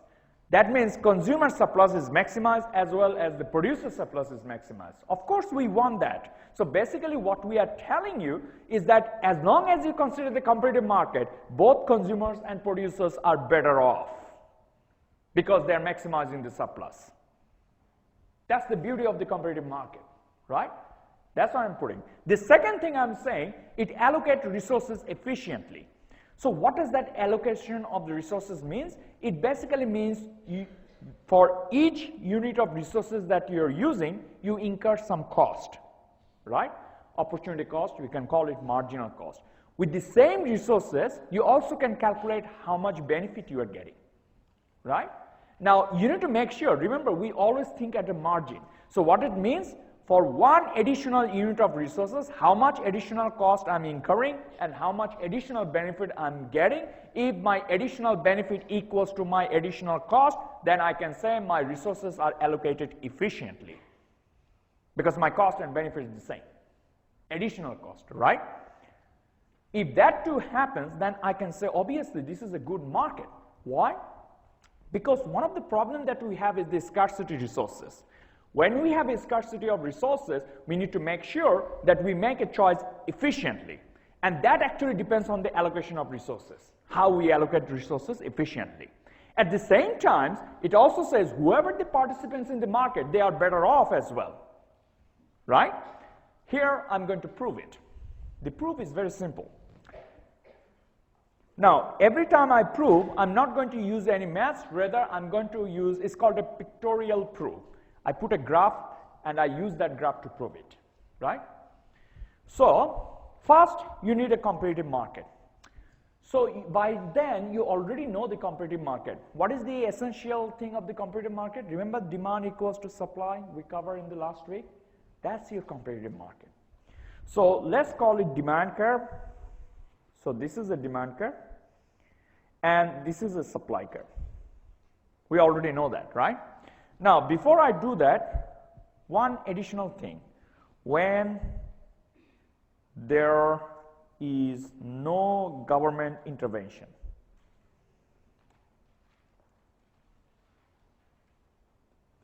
that is even better. So basically, we don't have a government intervention, then you always find the competitive market is efficient market. Now, remember, just few minutes ago, supply curve is your marginal cost curve. Remember that? Demand curve is your marginal benefit curve, right? Now, look at this. This is the equilibrium point where demand is equal to supply. Am I right? So that basically means my equilibrium price will be P star and equilibrium quantity will be Q star. Here I'm showing price, here I'm showing quantity. So that's my competitive market. So in the competitive market, the outcome will be the equilibrium price and equilibrium quantity. So this is my competitive market outcome. Is that clear? Okay. Once you have the competitive market outcome, let's look clearly. This determines from the fact when demand equal to supply. Am I right? Now, what is your demand curve? That's a marginal benefit curve. So put the demand value, which is your marginal benefit curve. What is your supply curve? That's a marginal cost curve. Aha. When demand equal to supply, automatically it also means marginal benefits equal to marginal cost, which means your resources are allocated efficiently. So the additional benefit you get is exactly equal to your additional cost. Clear? So that's the one thing. The second thing that I need to know, total surplus is maximized. So now to get, so this means allocating resources efficiently. So I prove this part, and efficiency is there, right? So the second part, this is the second part. The first part is I need to make sure the total surplus is maximized. So now I need to say total surplus is maximized. So who are the here? So we know there's a consumer, that means consumer surplus. Producer, that will be producer surplus. So the total surplus here is consumer surplus plus the producer surplus. Clear? What? Huh? Sorry? Yeah. And next week we say the competitive market actually answers zero profit. And what does the zero profit means? I'm going to explain a little bit more. Yeah. So next week. So what does that mean? Even though zero profit, but in competitive market, zero profit means every factors of production that you are using, they get their own return. To understand that, you need to again go back to your implicit cost and opportunity cost and all those things. That will be for next week. Till then, we pause it. So even though we say zero profit, everyone is getting their own return. Keep that thing in mind. But you're right, they're getting zero profit. So you actually got that thing, right? Now let's see what will be the consumer surplus. So the area that lies below the demand curve above the market price, that will be the consumer surplus, right? The area that lies below the market price above the supply curve, that will be the producer surplus. So what will be the maximum consumer surplus and producer surplus, that is total surplus they can have, is actually this big triangle. Can you see? That big triangle actually tells about total surplus. Consumer surplus plus producer. In fact, nothing is left after that. Can you see that? That's the maximum you can have. Is that clear? That's the proof. Of course, if I do a mathematics proof, that will take 2 or 3 pages. But the pictorial proof will be enough. So basically what we are saying, the proposition 1, the competitive market is efficient in terms of 2 things. 1, it maximizes the total surplus, and 2, it allocating resources efficiently, right? So when I say allocating resources efficiently, the allocation condition is where marginal benefit equal to marginal cost. Since demand curve is your marginal benefit curve and supply curve is your marginal cost curve, it immediately implies marginal benefit equals to marginal cost is automatically satisfied. That also means they earn a zero profit. In fact, competitive market long run equilibrium condition is zero profit. Clear? Second thing is, it says that whoever the participants in the market, the total surplus is maximized. So that means consumer are maximized their maximum surplus. Producers are also getting their maximum surplus. So the total surplus is maximum. In fact, the maximum they can get is this area, and which is already captured. Right? Proposition 1, in terms of policy, it has no application. But there's one thing that you know. When you talk about the ACCC, right, or any anti-competitive regulatory body, you always find they use the competitive market as a benchmark model. The reason is proposition 1. That's the reason, right? But still, we don't go that far. It basically tells you the competitive market is efficient in terms of resource allocation and in terms of total surplus. In fact, we need both 2 things. We need one, that whoever is participating in this market, they are better off. Competitive market ensures that by maximizing the total surplus. At the same time, we need a device that allocates resources efficiently. We also know that competitive market does that. So we actually have a good thing here, right? But still, I'm not giving you an answer. Is there any other market which is equally efficient like a competitive market? So what are the other markets are? It could be monopoly, it could be duopoly, it could be monopsony. There's so many markets, right? The question is, Is there any other market that is equally efficient? If it is, then we say that, okay, apart from competitive market, there's other markets as well. Proposition 2 actually guide you that. Now remember one thing, Proposition 2 is also very important in terms of policy implication. Whether you address your assignment or you go to the outside to look at the government policy, Proposition 2 actually guide you. Now here's the Proposition 2. What is the page number this one is? 6, good.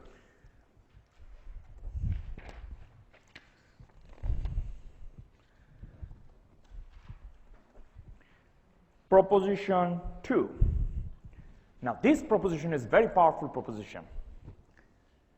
If we deviate from the competitive market outcome, then we end up with inefficiency.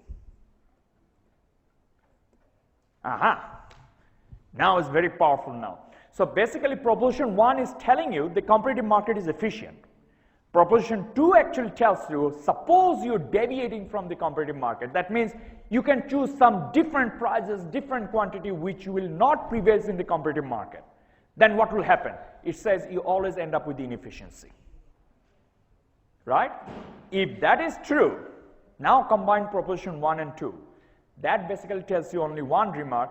Competitive market is the only one market that would be efficient in terms of maximizing total surplus and allocating resources. Now Proposition 2 is more powerful actually. I'm going to prove it. The moment I prove it, today's lecture class will be finished. Because all this tax, subsidy, all you are looking at, whether it satisfies Proposition 2 or not. That's it. Nothing new there. So here's the proof. First, I need a competitive market outcome. So let's do the competitive market outcome. Quantity, price, demand, supply. So this is the point where demand equal to supply, and therefore Q star is your competitive outcome and P star is your competitive price. So what is the competitive outcome here? Competitive outcome here is P star and Q star. Is that clear? Now I'm going to deviate from that. So how do I deviate? So the competitive outcome is Q star, right? Suppose I increase my output more than Q star. So I'm producing some number here, which is Q1. Clearly, Q1, I'm deviating that much. In fact, I'm overproducing goods in terms of competitive market, right? What will happen? Let's draw a curve there. The first observation is, at Q1, remember demand curve is marginal benefit, supply curve is marginal cost, right? At Q1, what will be my marginal benefit? Is this? What will be my marginal cost? Is this? Is that my marginal cost is greater than my marginal benefit? Do you think that would be efficient? So basically what you're doing, if you overproduce goods compared to the competitive market, what will happen? This area basically tells you your cost, additional cost is greater than your additional benefit, which means I'm getting benefit only 2 units, my cost is 10 units. Exactly. So one thing is final. So if we deviate in such a way that we overproduce the goods compared to the competitive market, we end up with inefficiency in a sense that our cost is higher than our benefit. Right? One hand, we have a scarcity problem, and more importantly, you are wasting your resources now. It doesn't matter. It doesn't matter. The more you produce, your cost will be much higher because of the scarcity of resources. That's why your marginal cost is higher. But your benefit will be less because the more you produce, your price actually goes down. But your cost is much higher. So this is exactly what it tells you. Right? Now the question is, okay, let's do the other way. Instead of overproducing goods, why not we just underproduce the goods and see what happens? That's another deviation, right? So if we do the underproduced goods, then first look at the cost benefit. My marginal cost is here, my marginal benefit is here, so this basically indicates my marginal benefit is greater than marginal cost. Hey, I can live with that, right? So what it means, my marginal benefit is higher than marginal cost, that's fine. Then I look at the total surplus.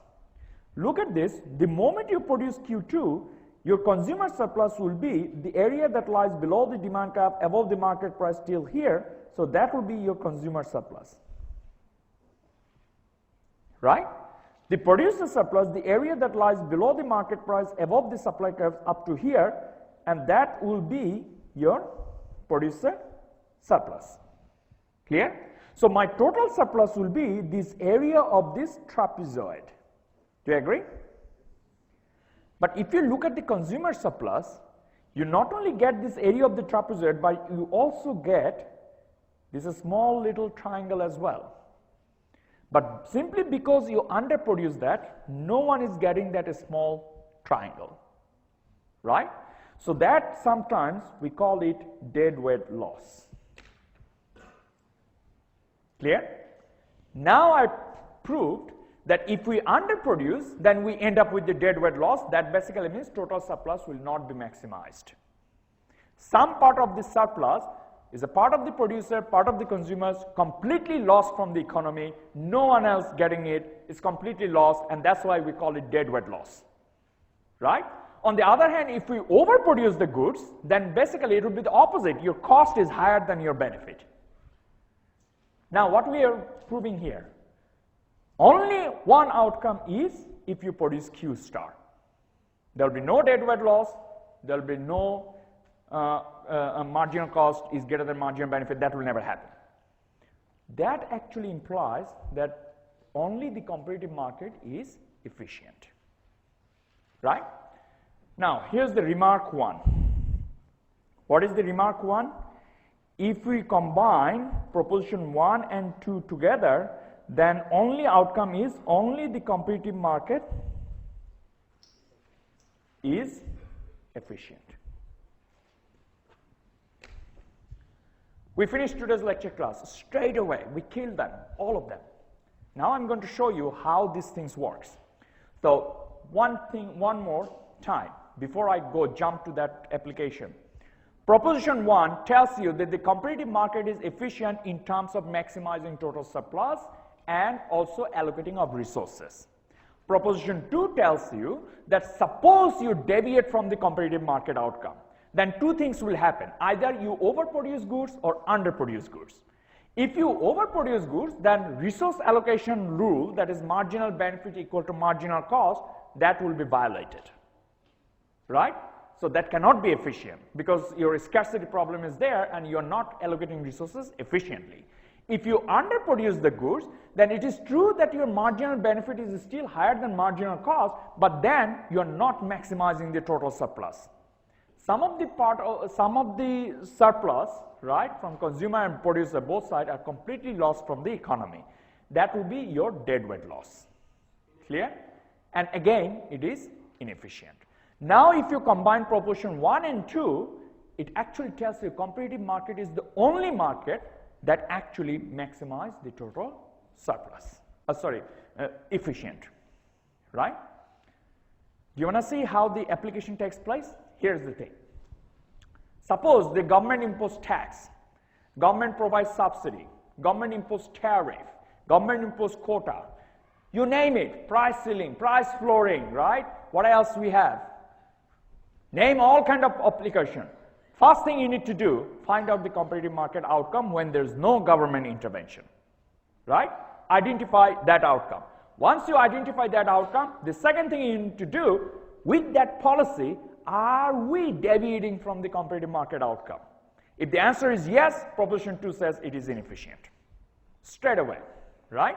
Now I'm going to show you the application of that thing and you'll see the beauty of the proposition 2 in a moment. So this one is basically says overproduction, underproduction, right? The deadweight loss, you can see that, right? It is there. Now I'm going to show you, suppose rent ceiling. So when is a rent ceiling, basically it says that, remember your competitive market outcome is there, where the demand equal to supply, and that will actually give you $1,000, right? and the quantity will be pretty much around 80.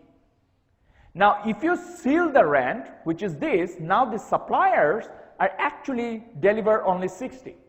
Question, are we deviating from the competitive market outcome? Yes, because the competitive market outcome says without government intervention, you're supposed to produce 80, but with the price ceiling, you're now producing 60. Basically, you see there's underproduction. And what will happen? Proposition 2 says it is inefficient. In this case, you will actually get the deadweight loss. And here is the picture. Can you see the deadweight loss there? How beautiful is that? You just look at the proposition 2, it will tell you exactly what is happening. Second one, price flooring. Now look at this again. Initially, this is your competitive market outcome, right? Where you're producing 21 and the price is 6. Am I right? Now this floored the price, say here, is called a law of minimum wage. So basically what it means, they put the wage at 7. Because they put the wage at the 7, now the supplier will produce more, which is they operate at B. But what is the demand is this. But remember what will happen when there's overproduction? Your marginal cost is higher than marginal benefit. And if there's underproduction, that means if they supply less with this price, that will be the other way. Remember the last period, deadweight loss. So in this case, you also find there will be deadweight loss simply because your cost is higher than your benefit. More importantly, it will be also captured in a fact that you get the unemployment. Clear? Okay. The second one, so basically what it says is this. The moment that they seal the price 7, this is your demand curve. So basically now you are actually supplying, demand the labor is 20. So now before do that, I think you need to look at background of it. Whenever you talk about the demand, sometimes we call it a derived demand. Who determines the demand for labor? It's the employer, right? If you think the manufacturer is the employer, then you're right. But the idea is the employer. Now, when your price, the law of minimum wage basically tells you what? How much you need to pay? The minimum wage. Okay. I think I need to go back now. I can see your face, and I immediately realize what is happening here. So, law of minimum wage, right? This is a demand for labor. This is a supply of labor. You can see all the picture clearly. And this is the clear labor star, quantity of labor, and that's the wage rate. Remember, the wage rate is the price of the labor, right? So wage is the price of the labor. This is the quantity of the labor, which is L. So what is the competitive market outcome here? W star and L star. We determine that. Now suppose the government fixes a law of minimum wage. So what is the definition of the law of minimum wage? So if you want to hire a worker, the minimum amount of wage that you want to pay is that. Anything below that, you will be penalized, right? If you are an employer, and if the government says, okay, the minimum wage is $10 per hour, and you give them $8 per hour, then by rule, you will be penalized for that, right? Because you are breaking the rule. But if I say the rule is $10 per hour, but you are paying $12 per hour, are you breaking the rule? No, so you're fine, right? Now suppose the minimum wage law is the minimum wage is W bar. Look at carefully, two things will happen. Minimum wage is less than your competitive wage. W star is your competitive wage, remember. That will be one case. Number 2, minimum wage is exactly equal to the competitive wage. Number 3, minimum wage is greater than competitive wage, right? So let's look at when the minimum wage is exactly equal to the competitive wage. Are we deviating from the outcome? So basically minimum wage is exactly equal to the competitive wage. In that case, competitive market outcome L star and W star will prevail. Nothing happened, market is efficient. Clear? So this is fine. What if we fix the minimum wage here?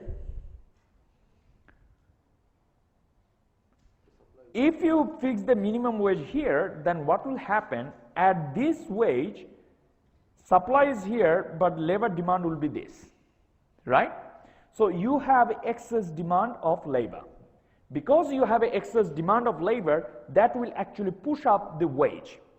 So if it push up, eventually it will prevail the minimum wage, prevail the competitive market wage. So what does that mean?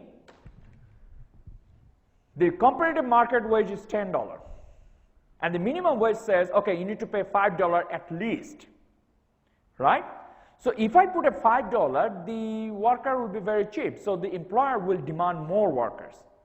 That demand will push up the price up, right? Excess demand will create, excess demand push up the price. So instead of $5, you end up with the competitive wage, which is $10. Are you breaking the law? The answer is no. Because government says minimum you have to pay $5, it does not tell you what will be the maximum amount you are paying. Anything that you pay above $5, everyone is fine, right? So clearly, in this scenario, competitive market will prevail because it will create an excess demand. Excess demand will push up the wage, and eventually your wage will be equal to competitive market wage. And if that thing happens, again, proposition 2 tells you, are we deviating? The answer is no. So nothing will happen. So this is fine as well. What if this?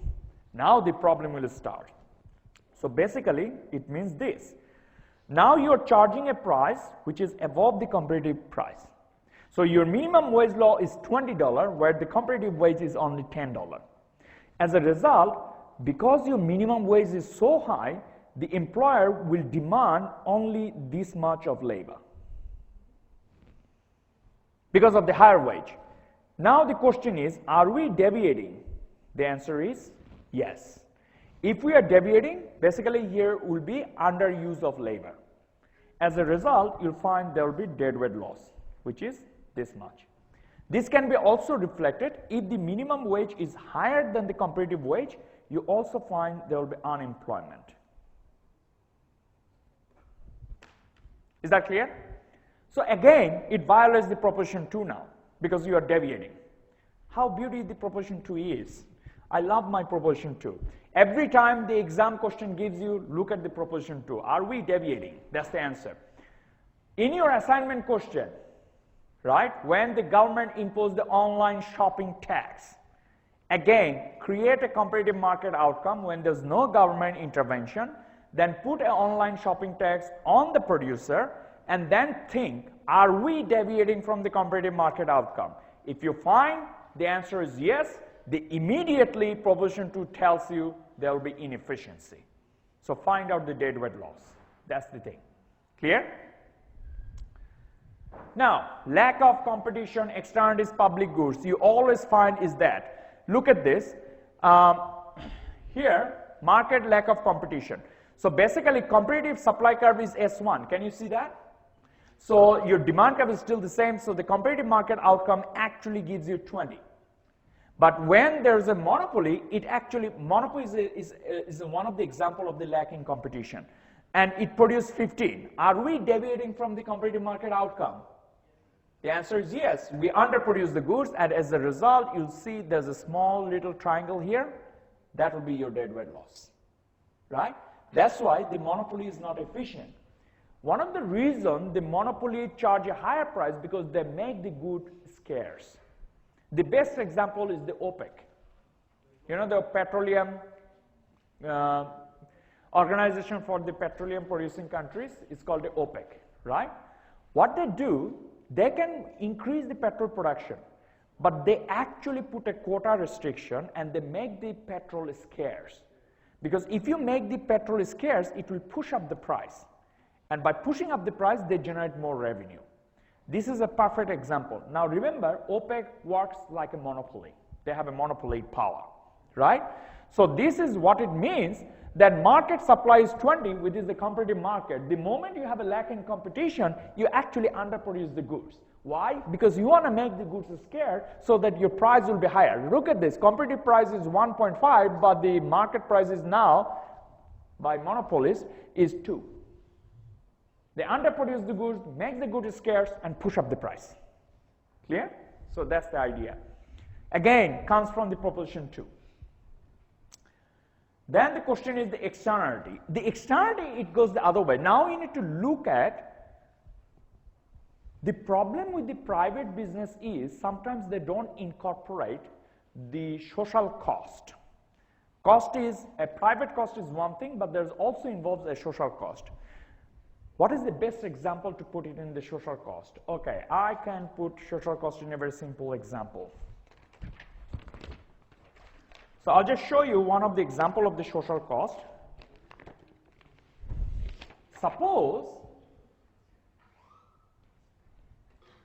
think about this way. There's a two person. One is the wheat farmer who produces wheat. Another is a coal miner who produces coals, right?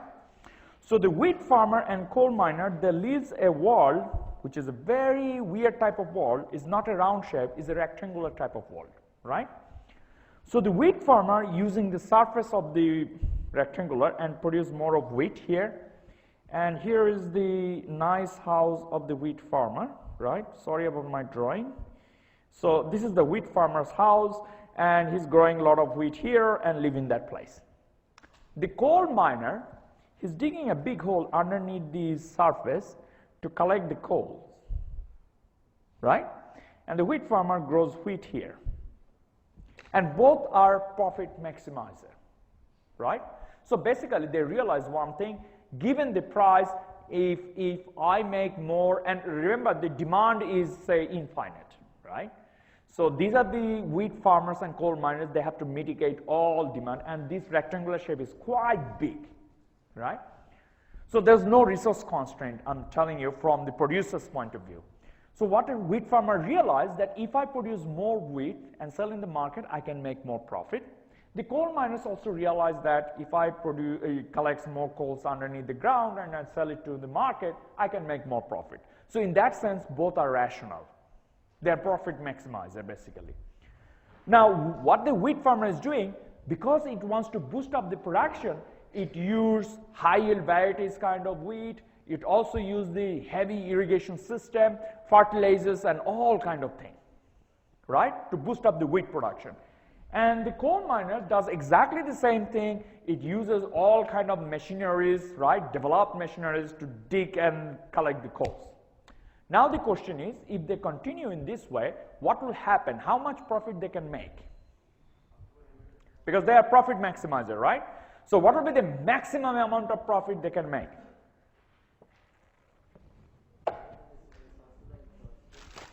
I give you 1 minute time, just think. Can they make infinite amount of profit? Why not? Okay, now you are behaving like an economist. I say yes, I also hear no.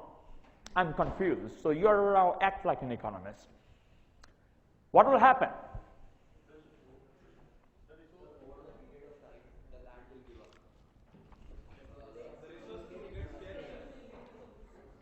As I said, the rectangular shape, it is so big, say the piece of amount of land goes to infinity.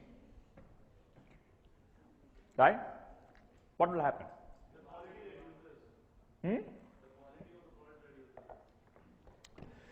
Okay, let's come back to that one. Pause on that issue. You're talking about the diminishing. Think in a simple way. Look what they're doing. One, using heavy machineries to collect the coals and everything, right? And I'm pretty sure he's digging holes here and there underneath that house, right? Another one using heavy fertilizers, heavy irrigation system, and you know the fertilizers made of poisonous thing, right? Poisonous chemicals, and that poisonous on the raindrop, that gas eventually make a gas underneath the surface, the poisonous gas. Now here's what will happen. Forget about the profit. I'm going to tell you the bad news. These two idiots are going to die soon. And more importantly, they don't even realize that they are going to die soon. Why? I'm now giving you an example. Wheat farmer, after heavy cultivation of wheat and all those things, in one nice evening, he's having an evening tea inside his house, and because the coal miner is digging all the holes, remember, here, there, creates a heavy soil erosion, and what will happen? The whole house break down and fall on his wheat farmer's head, and he will die over there, and coal miner will never know that. Right? Similarly, wheat farmers, he's actually using heavy fertilizers, and because of the rainfall, these poisonous chemicals creates a poisonous gas underneath the surface. So one morning while the coal miners is digging the holes, he will inhale this poisonous gas and he will die over there, and the wheat farmer will never know that. So what they're doing, the way the wheat farmer is doing his work to maximize his profit, and the coal miners, so do the coal miners, they also impose some sort of cost on each other. Here the cost is coming from the environmental degradation problem. They don't realize they live in the same environment.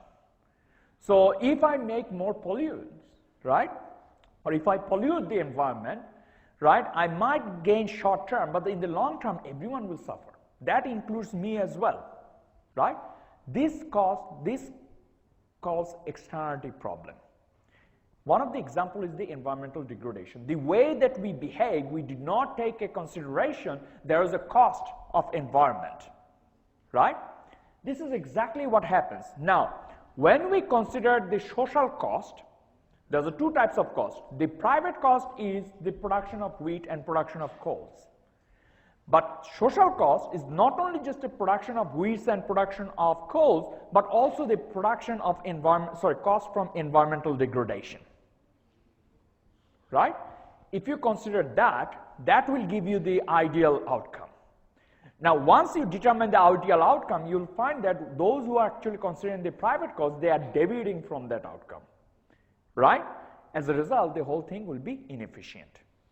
Clear? There will be also social benefit. What is the social benefit? One of the social benefit is the immunization. You know the child immunization? So there is a lot of schools, I think it's not a school, a lot of people are thinking in this way, that probably child immunization is not that good. But the fact is, it actually good in a sense that if 80% of the society have that immunization boost up, then the chances are very high that no one get that disease again. The best example is the smallpox. Remember the smallpox? And developed country and developing country, they heavily goes with the immunization, and after that this disease is almost gone. Clear?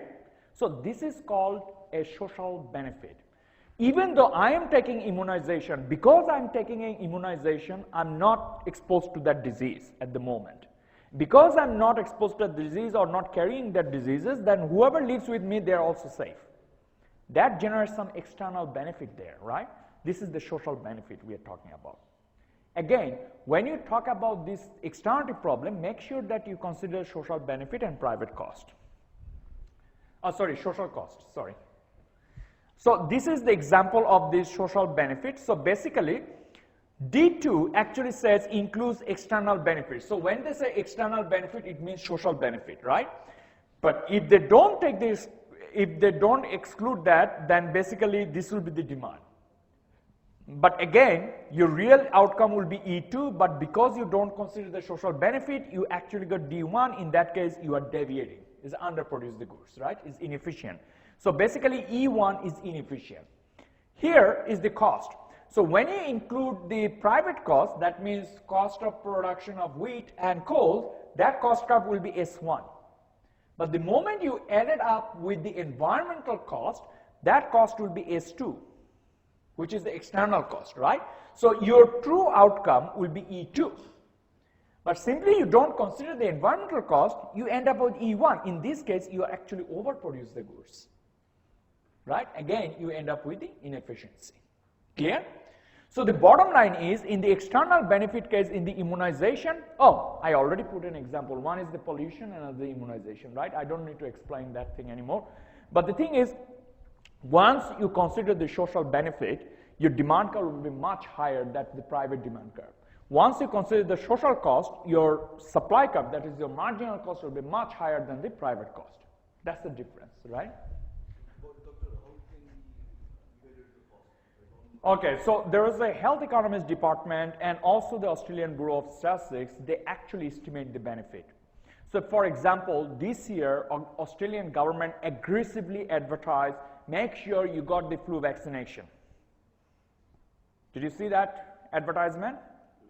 right? Why is that? Because they actually look at the last year and they find that around this time, all of a sudden, the flu patients number actually explodes. So from the last year information, they estimated the benefit. And they find out what are the costs associated. Simply because these people don't take the flu vaccine, right? As a result, there will be a long queue in the hospital. Some are fatal in a sense that they are dead, and all kind of things will happen. And each of these incidents will have a huge cost, right? Now the government realized if these people take the flu shot, I can minimize that cost that I incurred in the last year around the same time.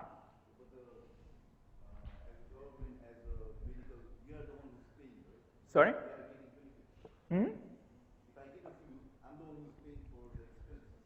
No, I'm talking about the flu vaccine. Yeah.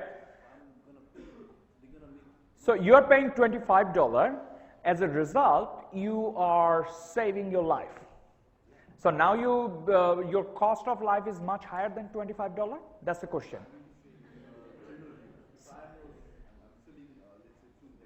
Yeah. Yeah, but the government also gives a subsidy on that. In fact, in Australian government, they says that I think elderly people, the flu vaccine is free, and those who are highly vulnerable, for example, the asthmatic patient, the cancer patient, and all those things, this flu is free.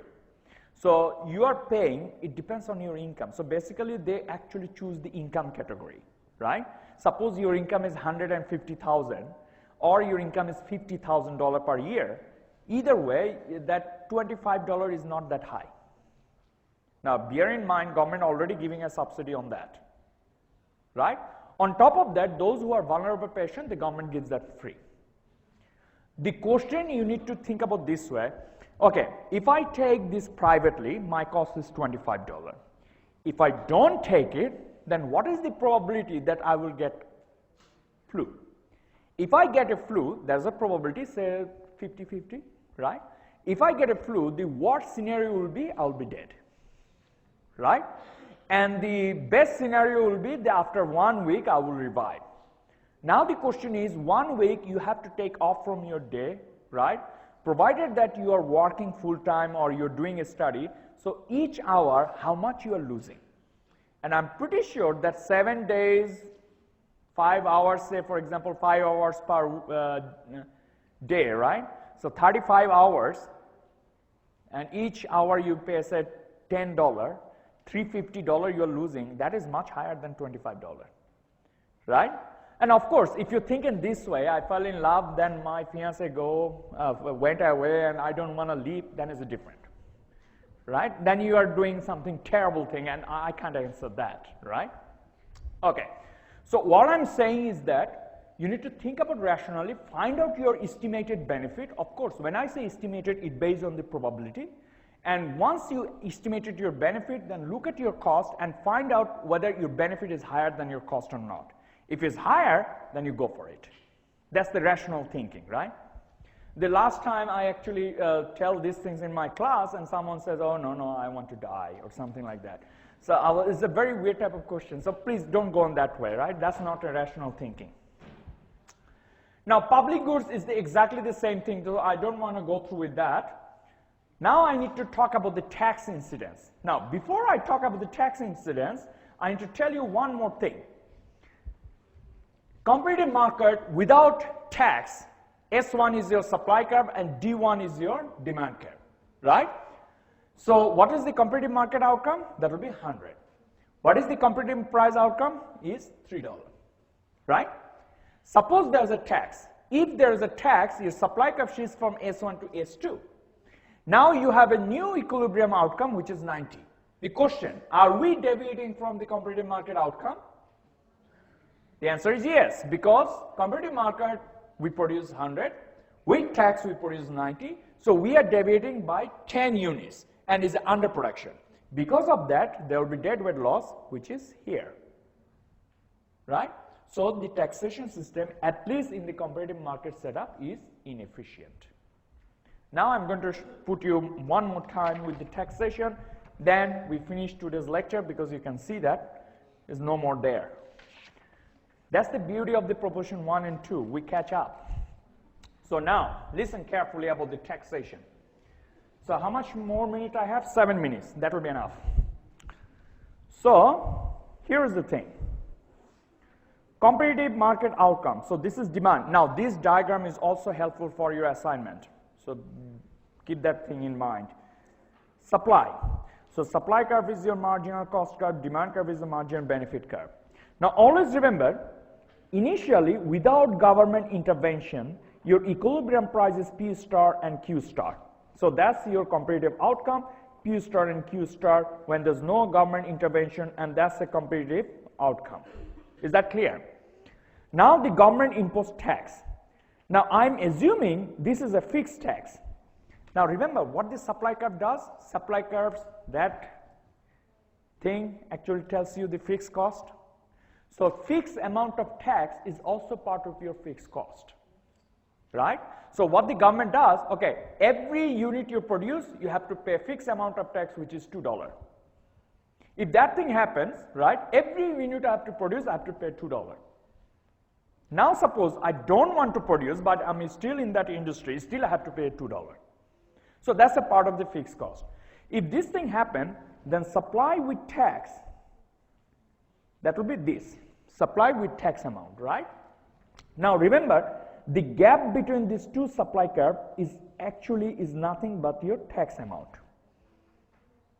Clear? Because that's the fixed amount of tax. Now look at this, you have a new equilibrium point which is B. Now you producing Q double star and price is P double star. Clear? So clearly I can see that we are deviating from this outcome, so that will be underproduction of goods, and obviously as a result there will be deadweight loss. I can see that this is the deadweight loss. Therefore I can say the tax is inefficient. This is coming from the proposition 2, find out the competitive market outcome, which is Q star. Now after tax, are we deviating from the competitive market outcome? The answer is yes, because we are producing Q double star, which is less than Q star, which means we underproduce the goods. Proposition 2 tells us that it will be inefficient, and we can say the answer is correct because there's a deadweight loss, which is this. Now we need to go a little bit further. How much burden each of type of agent, like as buyer and sellers, are bearing? To do that, first start with, remember, this is your tax amount because this is the gap between the two supply curve. Am I right? This point, let's call it C, lies on my old supply curve. B lies on my new supply curve, which is with tax. So BC actually amount, which is my tax amount. When I say tax per unit of output, and that is fixed. Okay, now how much burden the consumer will bear? Now remember, consumer doesn't care how much tax the government imposes on seller. They don't care, but they do care about the price they are paying. Now they will say this, okay, before government impose the tax, how much price I'm paying? That will be P star. After tax, how much price I'm paying? P double star. So what will be the price increase? That is the gap between P double star minus P star. That is the change in price. That is the tax burden that consumer is bearing. Is that clear? So basically I'm saying that if the government imposes a tax, now initially without tax my price is $10, right? So if I buy Amazon, I have to pay $10. With tax, now I have to pay $12. What is the price gap? $2. That's the tax burden consumer is bearing. Clear? Because that's the price gap or price wage increases because of the tax. Question, how much tax producers are bearing? You already know what is the tax amount, which is T, minus the consumer's burden, which is del P. This much producers is bearing. Now I tell you, so this is the increased burden, that price increase that consumers are bearing, that equivalent to this part, right?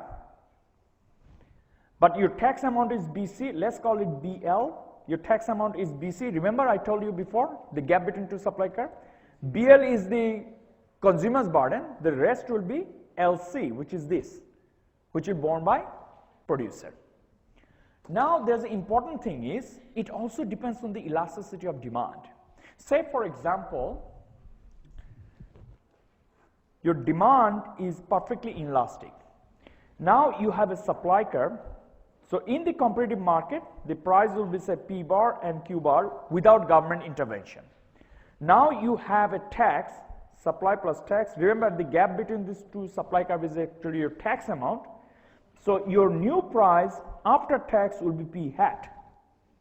Now look at this. This price gap is exactly equal to your gap between the supply curve, which means the consumers bears the whole burden of tax. In other words, the producer shifts the whole burden to consumers. Why? Because demand is inelastic. Consumers are vulnerable. Remember, I told you that when the demand is inelastic, for example, the life-saving drug, right? You don't have a choice, but you have to buy. And if this is the case, then producer will always shift the whole burden to consumer. Clear?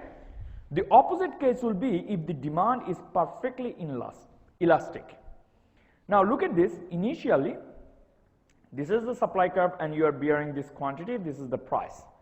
Now after tax, this is the supply with tax, now you're producing Q to Q1, look, is there any increase in price?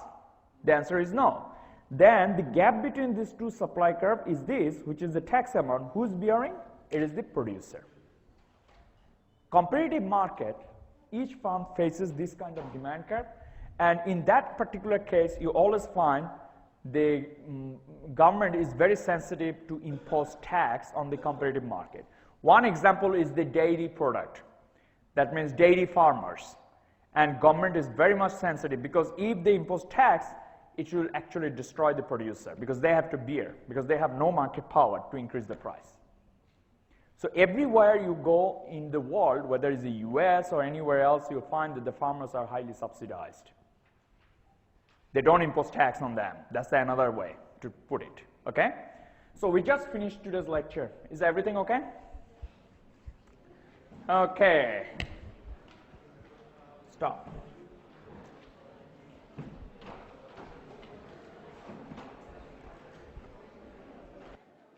Huh? Yeah.